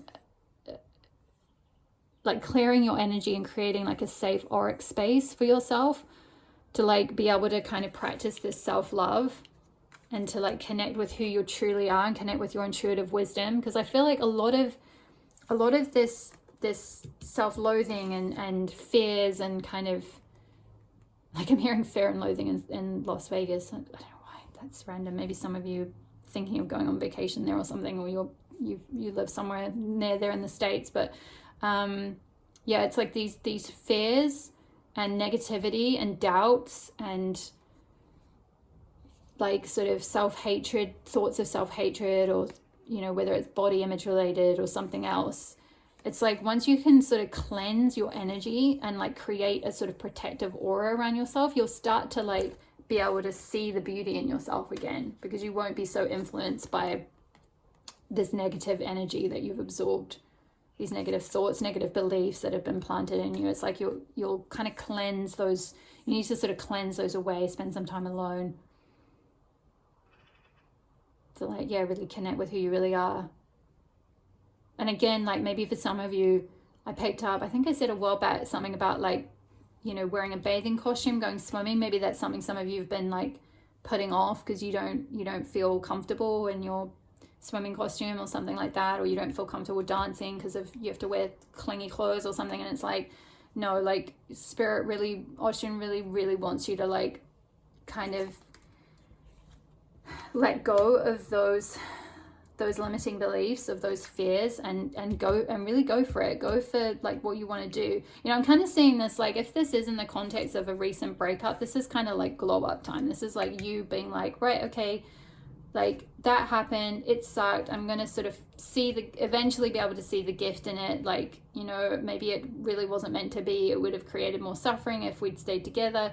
I'm going to sort of go and now do all the things that I wanted to do that I wasn't able to do when I was with that person, because, you know, maybe they were like undermining you or putting you down or being like, oh, you can't go dancing because you're blah, blah, blah. Like, you know, you don't look the right way, or I don't know, whatever. Or like, you know, you didn't have freedom maybe to go on vacation or to like spend enough time alone. Like, so you ended up absorbing a lot of negative energy from them or negative ideas from them. And so now it's like, you're kind of like, okay, like, right, well, that was that, and it was sad. But I'm going to cleanse from that heartbreak. I'm going to kind of, yeah, go and do things I want to do. I'm going to do some dancing. I'm going to like go on holiday where I want to go on holiday. I'm going to, you know, go swimming and do all these things that I couldn't do before. Yeah, beautiful, part 2. I hope that resonated for you. Leave me a comment below if it did. I would love to hear from you, even if it's just an emoji. Commenting and liking and sharing my videos helps me so much, more than you could ever know. I really appreciate each and every one of you who's been doing that. Subscribe to my channel if you're not already part of the community. I would love to have you here. All the best with your journey to self-love, and I will see you in the next reading. All my love. Bye. Hello, pile 3. If you were drawn to the 3rd card, let's see which goddess has a message for you that you need to hear. I'm excited. So, woo, we've got goddess Nematona, goddess of serenity, meditation, and solitude. She's a nature goddess from the Celtic pantheon. Yeah, let's go straight to the guidebook. This is how I've been doing the readings, because all the goddesses in different oracle decks and just generally speaking, they're very multifaceted, and they have different areas, different domains, or different ways they can support us in our lives. So I want to kind of get the specific message from this particular oracle deck. Why there's a reason I've chosen this oracle deck, and there's a reason this card has come out. There'll be a specific facet that goddess Nematona is wanting to support you with in particular at the moment. So yeah, we've got in tarot, she's connected with the Hermit card. Nematona personifies sacred space in nature within groves and the trees. She is sacred space, wherever that is for you. When you're always on the go, it's hard to connect to your higher self, so to tune into your powerful intuition. Create your own sanctuary, a place where you can retreat. Take time to meditate in solitude to hear your soul's voice. And the mantra is, I create sacred space for myself. So yeah, I feel like pile number 3, there's something your intuition has been trying to tell you. There's something that wants to come through, but there's a need for you to carve out some sacred space, some time for yourself to be able to listen to that, to be able to hear your inner voice, to be able to hear your intuition. There were some messages about intuition in pile 2, but I feel like the approach was slightly different. The context, the specifics that pile 2 was going through will be different, but there's still a need. There's a theme running through definitely between piles 2 and 3 around needing to take time to really trust and listen to your intuition. But in particular for you, pile 3, it's about creating that sacred space, creating time to meditate, creating a space, maybe going on a retreat, or creating a little space within your home where you can really meditate. I'm kind of getting, where I was saying about always being on the go, I'm getting someone who is just burning themselves out a bit. Like, you're just always busy, always kind of, your whole diary is kind of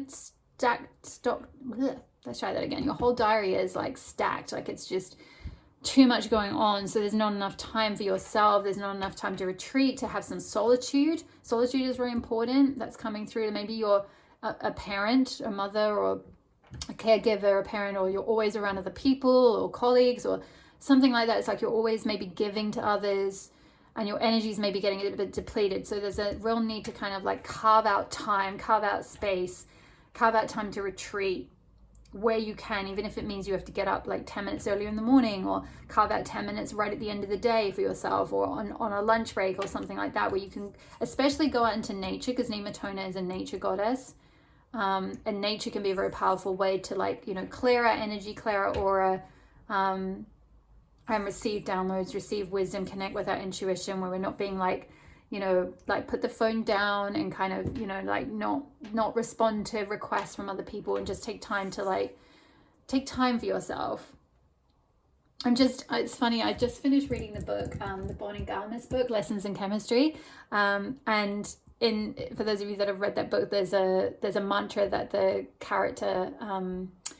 main character Lizzie always says at the end of each episode that she's in, where she's like, kids set the table, mum needs a moment, or mummy needs a moment for herself, or something along those lines. And that just came through. I just heard her saying that. So it could be something like that, where it's maybe you've got kids, or you've got dependents, or you're a caregiver or something like that, or and it's you need a moment for yourself. It's kids, your mum needs a moment for herself, that you need some time out before you kind of burn out, is what I'm getting, maybe. Or there's some key guidance, some key intuition, some wisdom that wants to come through to you. So let's start with the tarot. So we've got the Wild Unknown for you, pile number 3. I've already pre-pulled. Ooh, okay. Wow. So 5 of Cups. 5 of Cups can be to do with a disappointment. It's interesting there's a horse here, because horses are sacred animals to Nematona. A horse could be could be a totem animal for you. There could be something sacred about horses, or maybe getting out into nature and connecting with horses. Maybe you liked horses as a kid or something like that. You might find that animals are very healing for you, or very like help you to kind of like connect with your inner self in some ways. But Five of Cups is to do with disappointment, emotional disappointment. Like it can be to do with you've emotionally invested in a certain amount of things, and you know, usually it will show like 3 cups turned over and the water's drained out, but there's 2 cups still remaining. In this case, it just shows a kind of sad horse, like with his head down. There's a lot of darkness under here. But it's kind of like he's the way he's sort of, his head is sort of still like he's trying to go forward kind of thing. It feels like you've been trying to push through something. You've been trying to go forward. Maybe there's been like a sort of death and rebirth process that's been trying to happen. Maybe you've had an actual death in the family. Usually the death card isn't really literal though. It's not really about like, you know, physical dying. It's more to do with, you know, it's more to do with metaphorically speaking, like a death and rebirth process, like a dying to the old, a releasing of the old, a letting go, a stripping back of things that aren't working, and the rebirth that follows, the growth that follows from like the destruction and the decay and the release. You know, just as nature like needs to release, you know, like there's a lot of like, there's a lot of leaves here. They look kind of like pine leaves or fir tree leaves or something. It's like just as nature like sheds its leaves, and that kind of acts as like on the forest floor, it kind of then gets broken down, and it like all gets used as regeneration for nature to like re-blossom and sprout again. I feel like there's something that needs to be let go of, something that needs to be released, maybe some old emotional disappointments that need to be really released. So you may need some time to process that. Maybe it could be related to relationships. It could be some kind of job disappointment, whatever it might be. It's like letting go of things that have been emotionally not fulfilling you, or have been emotionally draining, or difficult, because there's still 2 cups remaining. There's still, it's like you've had this kind of downward slope here, but there's an upward slope that's coming. Like if the horse looks up, like he's only seeing at the moment, he's looking down at the darkness here, but if he looks up, there's light up here, and there's 2 cups standing upright that are going up.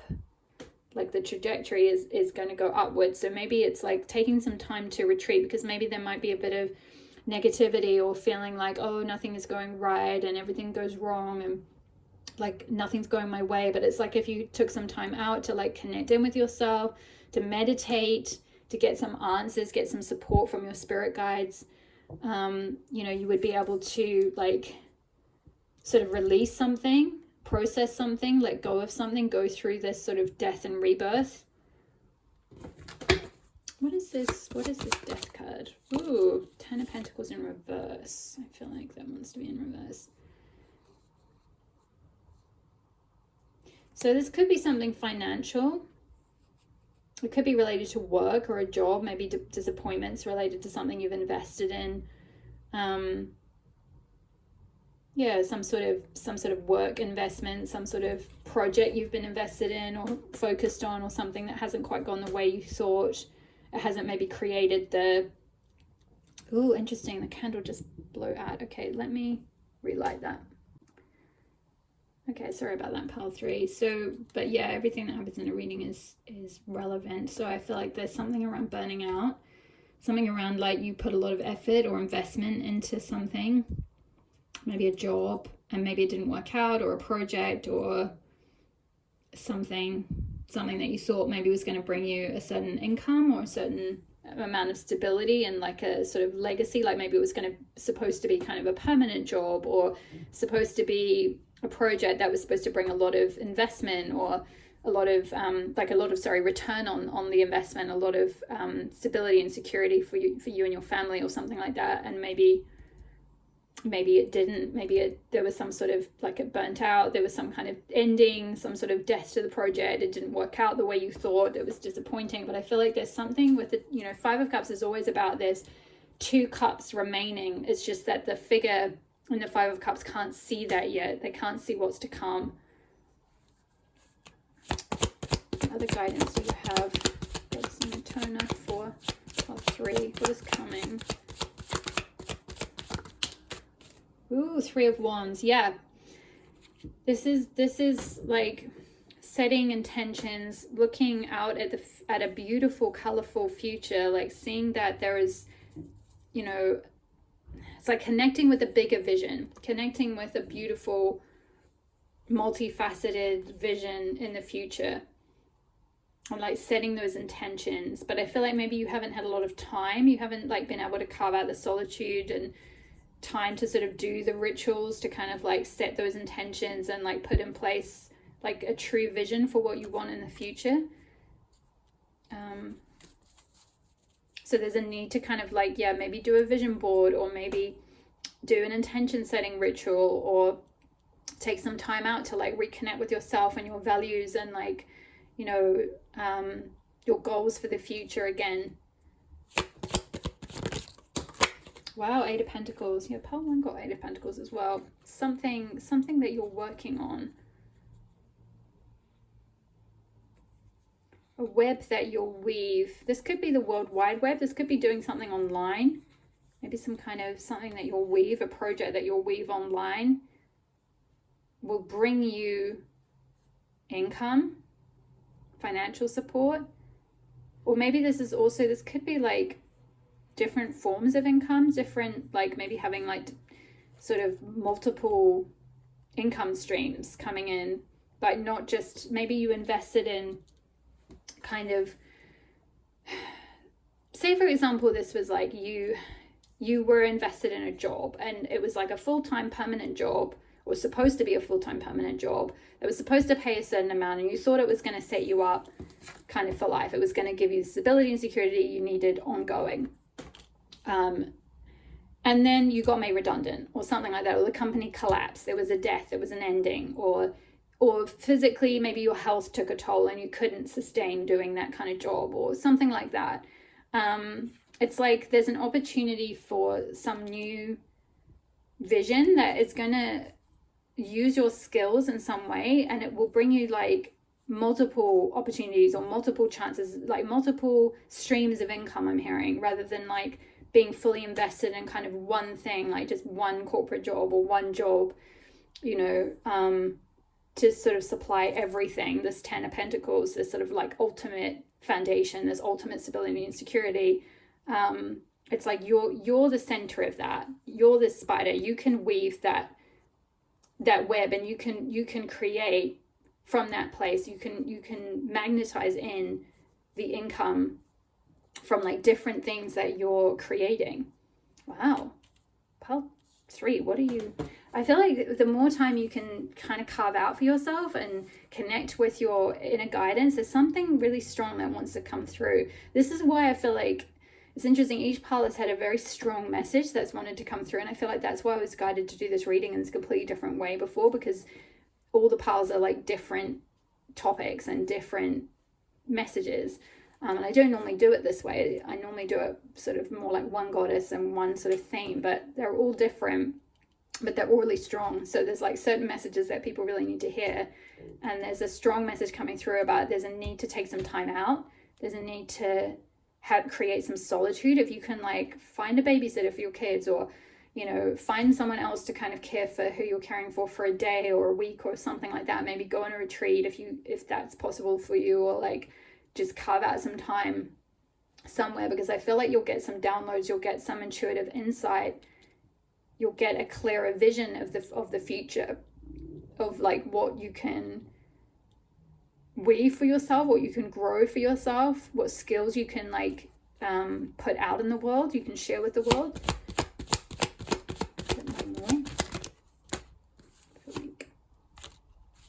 Yeah, 6 of Pentacles.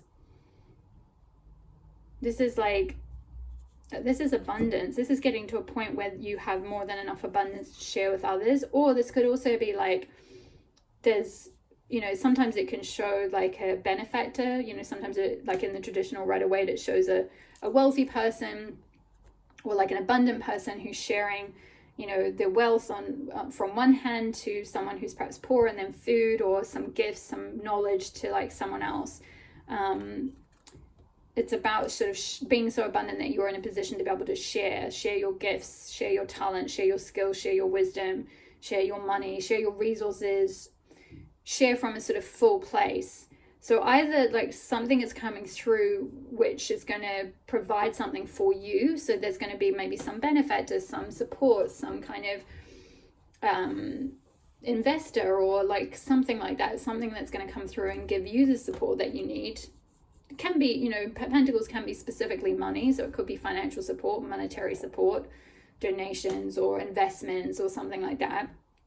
I'm hearing portfolio, so maybe for some of you it's some kind of investment thing. But for others of you, this could be you working, like this new vision is you getting to a point of like weaving something, putting something out in the world where you're getting these multiple income streams or multiple investors or multiple sort of sources of income or something like that, that gets you to a point where you can then be in a position to be able to give, like your money tree or your abundance tree is so overflowing that you can give that abundance to other people. Wow. Pile number 3, what is it that you are creating? I feel like you don't necessarily know that yet, because there's this need to kind of take some time for yourself and connect with your inner voice, connect with your inner vision, and that will kind of guide you on what direction. You know, three of wands is about like seeing a vision, a clearer vision for the future, connecting with a vision for like what's up ahead. Like, and also like not just kind of doing that in a passive way, not just kind of saying like, you know, doing cards and being like, oh, what's in the future for me? Like, oh, what's coming? Like as if you don't have any agency in this or any, you know, way to take action on any of it. It's kind of, you know, like you can weave that future for yourself. Like it's not about kind of sitting back and waiting to see what the universe delivers to you, but about you creating the vision that you want for your future. It's about manifesting and like setting those intentions, like saying, you know, drawing that sort of piece in the sky and being like, that's what I want. I want, you know, emotional fulfillment. I want creative fulfillment. I want to be able to express myself. I want to have time for my family. But I want my needs to be met, you know, root chakra, like we're seeing all the colors of the rainbow here. So root chakra is like your needs met. Sacral chakra, the orange, that's your creativity, your creative fulfillment. You know, the yellow is shining your light and sharing your gifts with the world. The green is your heart chakra, doing something that you love and like having time for people that you love. You know, the blue is, you know, your self-expression, your authenticity. And then purple and pink are, you know, your intuition, being connected with your intuition. Pink is also connected with the heart chakra as well, but it's like a feminine energy, but very much about like, it's very Venusian energy, like doing what you love. So I feel like there's a way to sort of carve that out, create some kind of vision, go within, spend some time on your own, maybe on retreat or just carving out a retreat from home, or just 10-20 minutes or something to kind of connect in with that inner vision. What do you value? What's important to you? What is the vision of the future that you want to create? I feel like if you had some disappointment, that might be quite hard, because it's like this horse is like looking down at the darkness. So it's like you can't necessarily see that you have this opportunity to create this more abundant future for yourself, but you absolutely do. And you do have the skills. Pile number 3, you do absolutely have the skills and the knowledge and the gifts and the wisdom and the talent and everything that you need to be able to like weave this web or create this thing or create this future, manifest this future. You know, it all comes, the spider, like it comes from the spider, right? Like the spider doesn't go and sort of land on an existing place, an existing home or an existing web. It spins it out of itself. So there's something around creating something from you that you spin out of yourself. It's like your financial situation comes from within, as without, so within, as above, so below. It's like you create that from you. You can spin and create something from the center of yourself, from like this vision that you have for your life.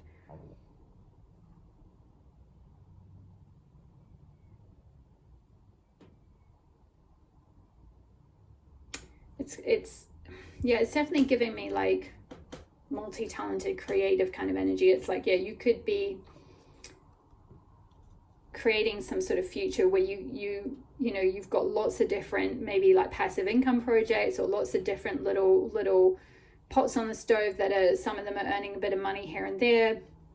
You know, different creative projects, different things that you're like weaving, or it could also be like weaving together a lot of different skills. Like maybe there's a need to create a vision where you know, carve out some time, spend some time alone, go within, create some kind of vision where you're like weaving maybe a lot of different or disparate like facets of yourself, different skills, different ideas, and like weaving them all together into one thing, one offering, one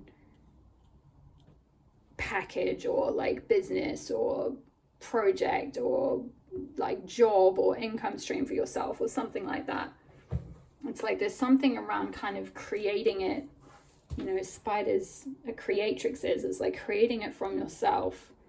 But there's a need to like have some solitude to be able to do that. There's a need to carve out time. Maybe some of you might have a vague idea of what this is, but you've kind of been stuck in like disappointment from things that haven't worked out in the past, or in this sort of death and rebirth process, so you haven't started taking action on this vision. But the more time you can kind of carve out for yourself, like maybe it might mean that you need to put steps in place to do that. But if you can, or just like, yeah, maybe having to get up a bit earlier to like spend time on this idea, this project, this vision, because I feel like it will be very abundant. We get an archetype. Ooh, that came out fast. Rescuer. Yeah. Provides strength and support to others in crisis, acts out of love with no expectation of reward. And the shadow attributes are: assumes that the rescued will reciprocate, keeps the rescued one needy. Yeah, I felt that with, I think I was talking about, and you know, we had the candle burning out, and I was talking about the like being emotionally invested in something. So this could be like, yeah,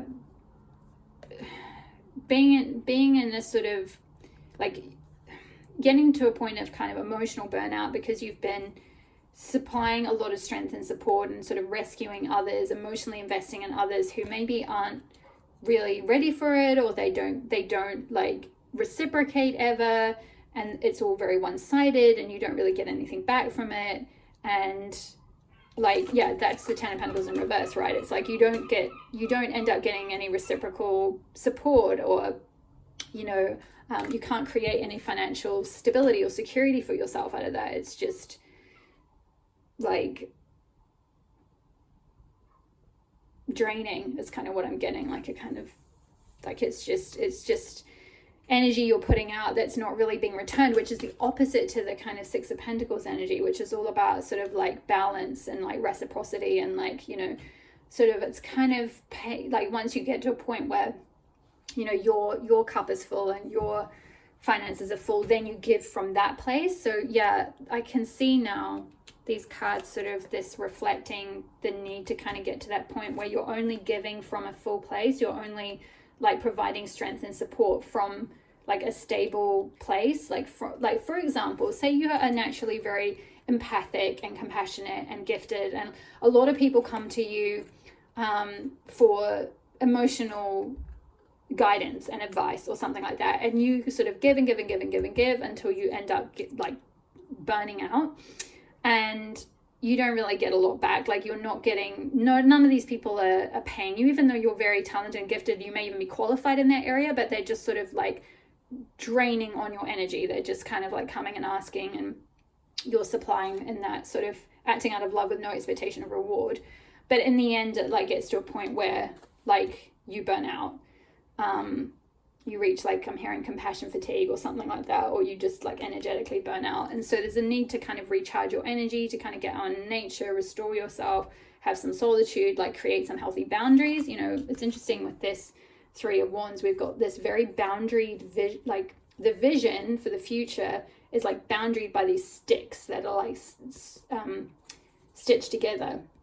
So it's like creating a boundary around like your vision for the future. So say for example you are trained and gifted, maybe even getting to a point of being qualified and doing something like counseling or something like that. It's like you set a boundary around like, no, I'll only do this for people who are you know, either my trainee clients, like the people through the school that they assign you with or something, or you know, or actual clients, paying clients or something if you're at that point. Or maybe if you're not at that point, if it's not like a formal, you're not sort of formally qualifying as a counselor or something, maybe it's still looking at using those gifts in a way. You know, it could be doing something like this, it could be doing something like tarot, or just providing spiritual guidance, or you know, if not like getting a formal counseling qualification, then just, you know, being being like a guidance coach or something for someone. But like getting to a point where you put your gifts out in the world and receive monetary support back from it, like not just acting out of love with no expectation of reward, but actually like getting to a point where you do grow some stability and security and you know, finances and abundance back from these gifts that you're putting out. Like the spider's kind of created that web, and in turn, like the work and the guidance and the wisdom that it's giving out, the compassion it's giving out, it gets some sort of reward back.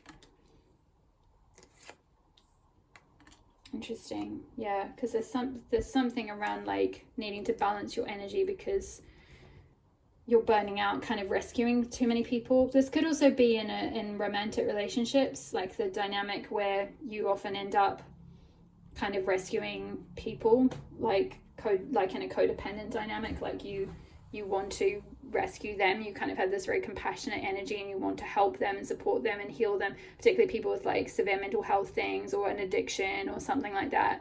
And it ends up like maybe the relationship still dies, it goes through still a death or a breakup or something, or you just end up getting really emotionally disappointed because you pour a lot of energy into trying to rescue them and trying to rescue the relationship, but you get nothing back in return.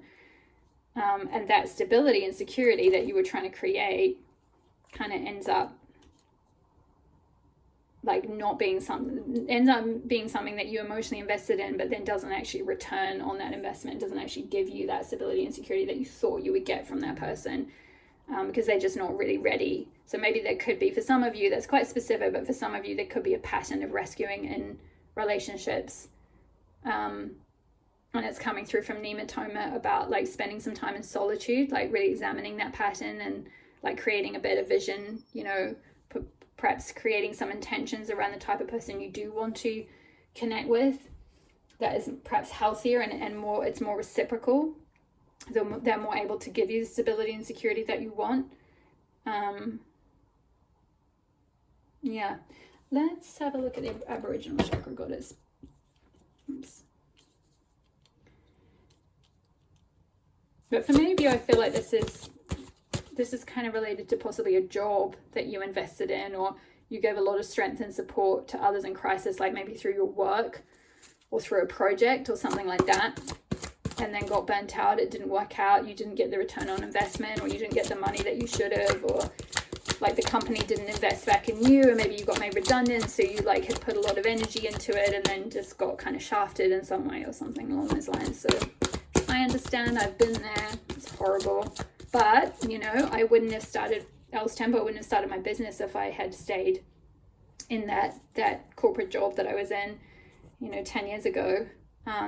If that had worked out, then I wouldn't be over here in this position of like, you know, weaving this business, which interweaves a lot of different things I'm interested in, you know, creating this vision, this like a different vision that I have for my life,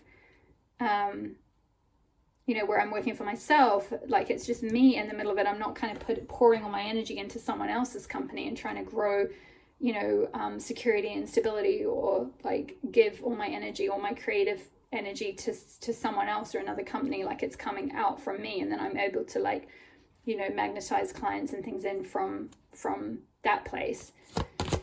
Let's get some Aboriginal chakra goddess energy to get some guidance. Ooh, inner instinct. Yeah, again, this is like connecting with your intuition, which this card talked about when I was reading out the guidance from the specific card, carving out some time to listen to your intuition, to listen to your inner instincts. There's something your instincts are trying to tell you. there's some direction or some sort of vision that your instincts will guide you down that path. This is linked with the third eye chakra. So yeah, your, which rules your intuition, your instincts, your inner wisdom. So yeah, carving out time for meditation will help you connect with that instinct, help you sort of carve out all that other noise. We've got white chakra goddess, which is connected to the crown chakra. We've got acceptance, which is connected to the heart chakra, and Thor connected to the solar plexus.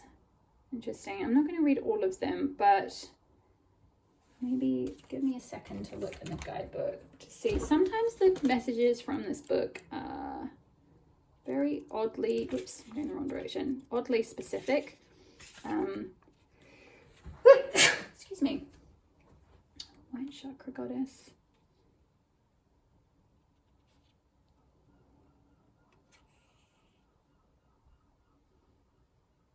Okay, I feel called to read this. So the white chakra goddess represents the crown chakra situated at the top of the head. The white chakra goddess possesses an inner wisdom and spiritual awareness that can only be achieved when nurtured and grown. It is a sacred knowledge that we each possess. However, it takes courage to give ourselves over to the inner knowing and understanding of the universal life force of our higher self. The white chakra goddess provides us with inner strength which clarifies and purifies our thoughts. She inspires us to look deeper and seek an understanding of our connectedness to the universal life force. The white chakra goddess is at one with the universe. She is limitless in her knowledge and wisdom. She represents our connection to our higher power and leads us to realms beyond this earthly plane. You are an inspirational leader filled with beauty and creativity. Yeah, I spoke about creativity with the 8 of Pentacles there. Definitely picking up quite a lot of creative energy in all the piles actually, but yeah. You possess a kind and gentle energy. Yeah, that's that empath rescuer, the kind and gentle compassionate energy, definitely. And have the ability to see things in a different light and shed alternative perspectives on situations. Yes, oh my gosh, people look to you for guidance and your opinions are highly regarded. I said that with that rescuer card, like people might be coming to you. You might have a lot of people who come to you for guidance, and like you may give that away kind of freely, or end up sort of helping people for free, or like practically counseling them, or giving them like life coaching type advice or something like that. And it's like there's a need to kind of use that skill, but set some boundaries around it, and like maybe make some like income from that, like receive some support for yourself, like not just like give all your gifts and your wisdom away for free. Like it is a gift. It should only really be gifted to those who are like ready to receive it and ready to invest in it. So yeah, be aware of feelings of superiority that are often associated with this kind of knowledge and wisdom. Stay humble in yourself and keep in touch with reality. It is easy to become ungrounded when you carry the responsibilities of sharing your knowledge and wisdom. However, now is the time to focus your energies on finding inner peace, which can simply be found in everyday life. Yeah, we've got peace and serenity here. So there's something around finding peace and serenity. Acceptance of some kind of situation as well. With the heart, with the wings. Let's have a look if there's a message about acceptance.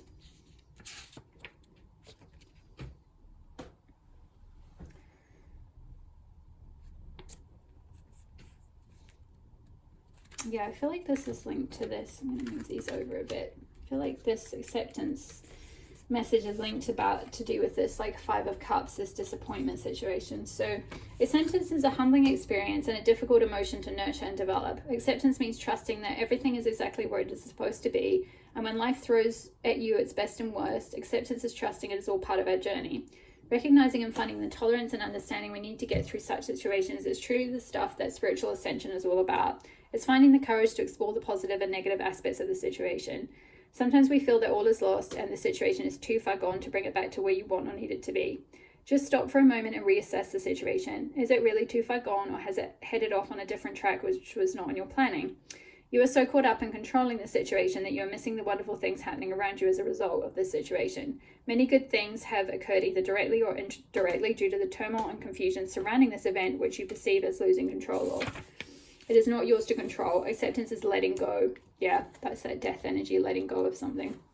You will get to the finish line, maybe not first, but the journey there is well worth the delay, and the prize at the end is much bigger than you had expected.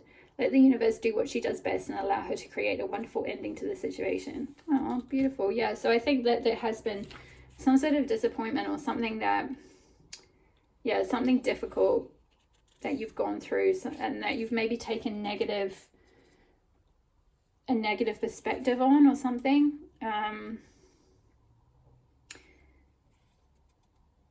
Or feel that you can't, you know, you maybe can't get anything out of it, or it was a waste or something like that. But there's something, it's like there's something about like letting go of that, and then trusting that, like, you know, everything happens for a reason, and that many good things are going to occur as a result. Like, just like I was talking about with my example, I mean, it may not be a similar situation for you, but I hope you get the idea behind me talking about that. I was guided to speak about, you know, like, I also had a job that was supposed to be permanent, and then the whole company restructured, and my job no longer existed, and that was very difficult. And I went through a lot of, you know, it was very disappointing. Went through this sort of letting go process, and it felt like, you know, oh, I'm not going to have any, like, the sort of support and finances that I need, or the kind of the career and the salary that I kind of wanted. But it, you know, off the back of that, it caused me to kind of like really think about what I really wanted and create this vision for what I'm doing now. It took a while to get there, but it was like, you know, so worth that, like, that actually happened, because if it hadn't, I would have just stayed probably for a long time doing what I was doing. It was only through like things kind of falling apart right around the time that I was starting to question things, but I wasn't ready to like take that leap of faith yet. And so the universe kind of like nudged me in the direction of like a better vision. So I feel like there could be something, it might not be like playing out like that, but just some sort of similar thing where like it looks bad now and it feels really disappointing, but in retrospect, in the long run, when you look back, you'll be like, oh, like, I see why that had to happen that way. I accept that had to happen. I accept that, like, you know, maybe, for example, if you are this sort of guide for people and like you got really burnt out, that at the time it feels really shitty and crap because you're burnt out, and you might start feeling quite resentful of people. But then actually it causes you to like go within, to take some time out, to set up some boundaries, and then be like, actually, you know what? Like, people keep telling me, like, Pal 3, you're such an amazing guide, you're such an amazing counselor, whatever. Maybe then you go and train or study, or like put your gifts out in the world in some way, you know, as I spoke about with the Eight of Pentacles. It could be, and with the web on there, this could be something like going, you know, putting a business out online, putting it on the web,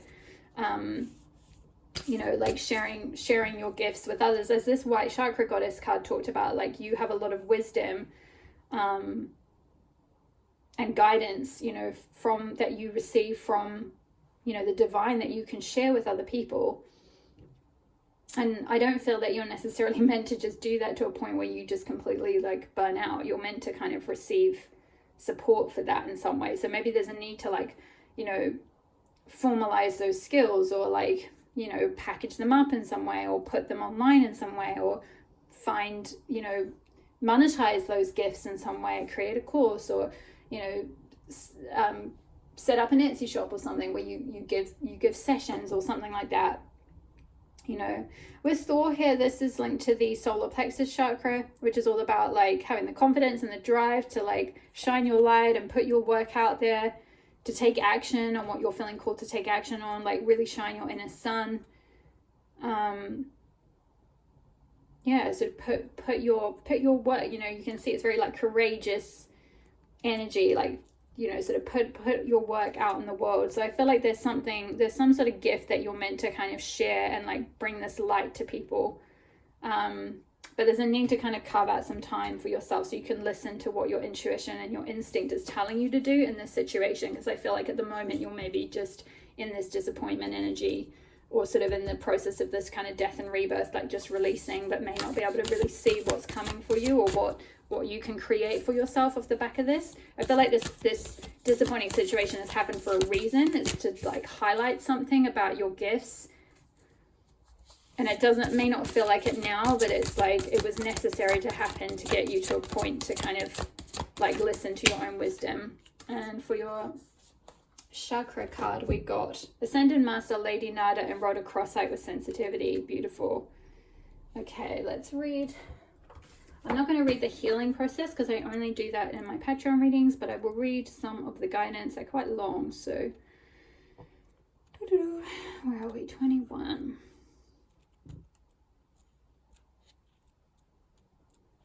Good. Okay, we bring you the blessing of sensitivity. Being sensitive in this world can be tough sometimes, yet your sensitivity is essential if you are to consciously feel and work with subtle energy. Yeah, so some of you might be like energy healers, energy workers, something like that. Receiving and sending telepathic transmissions, feeling and releasing energetic cords, tingling with exquisite blessings of divine love, sensing the whispers of divine grace, and seeing the luminous sparkling particles of life force dancing wildly, and the beauty of shimmering auric fields and dazzling and colourful display.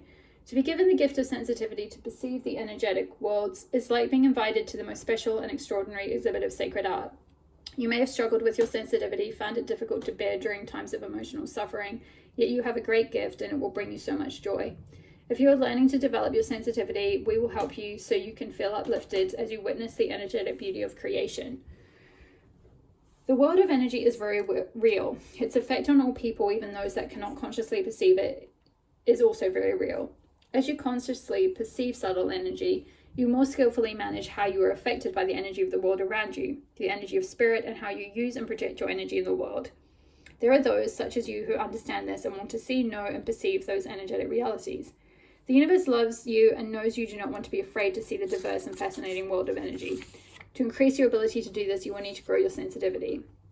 With sensitivity, it is possible to sense, feel, and perceive subtle energies as if they were just as real, if not even more so, than the denser physical forms of your world, like the table and chairs in your home, for example. The desire to do this, to open up to perceive these worlds, comes from an impulse within your spirit to know reality, to understand the truth of existence beyond the physical form. This is not something that has to be frightening. Perceiving and understanding the world of energy can be very interesting, empowering, and exciting. Whatever the reason for your increased interest in the subtle worlds of energy, this oracle brings you a message.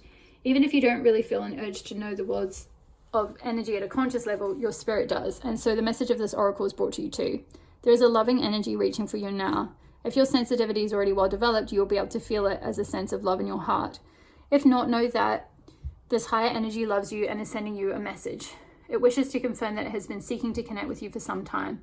You might consider this energy to be part of your spiritual team of guides, or simply a loving consciousness that wishes to flow through your channels to empower your healing abilities or bless you in some other way with healing and love. If you've been asking for confirmation of a message from a loved one that has crossed over, be it a person or an animal, then this oracle brings you that confirmation. This loved one is safe, held in divine love, and you can put your mind and heart to rest now. If you've been praying to your guidance and asking to know, hear, feel, and see their messages more clearly, this oracle brings you the message that this has been heard by your guidance and is being answered in the affirmative now. You shall get your wish as your sensitivity increases. Finally, if you've been sensing that something is not quite right, that there is an energy of fear or darkness around you or another, and are worried that your imagination is working overtime, do not despair. Yes, you are sensitive to light, but also to the presence of darkness. There is no need to fear. How you choose to respond to it is what actually matters most. Recognizing when you sense something that doesn't feel like unconditional love and choosing to use the following affirmation will protect, empower, and ground you in the loving embrace of the light. There is no need for fear, but there is a need for a response. A firm but loving, no thank you, I choose love today, move on please, is more than enough to keep you safely held in love. In this way, you can see that your sensitivity does not make you vulnerable, but rather more aware, and if you respond to what you sense without second guessing yourself, much more powerful too. So the affirmation is, I am sensitive to the loving spiritual presence that communicates messages of peace and empowerment to me daily. I love my sensitivity as a way to know the divine, and my sensitivity grows more powerful as I listen to and value my feelings, intuition, and inner knowing. Yeah, your inner instinct, your inner knowing. Carving out time for meditation, solitude, to connect with that inner light or inner guidance, to connect with the divine, to connect with this spiritual presence that wants to communicate to you. I feel like that will be very important, very healing, very clarifying, very important for you in your next steps, particularly if you have gone through some sort of loss or ending or heartbreak recently. Okay, my loves, let's finish up with a couple of self-love or self-care cards, I should say. What is the self-care for pile number? Sync with the moon. Okay, yes, so maybe setting intention setting, as I spoke about, doing an intention setting ritual with the 3 of Wands there. So doing intention setting at the new moon and clearing your energy at the full moon. working with the moon cycles could be very helpful to help you like feel in connection with nature, bring more serenity. And other self-care for pile 3.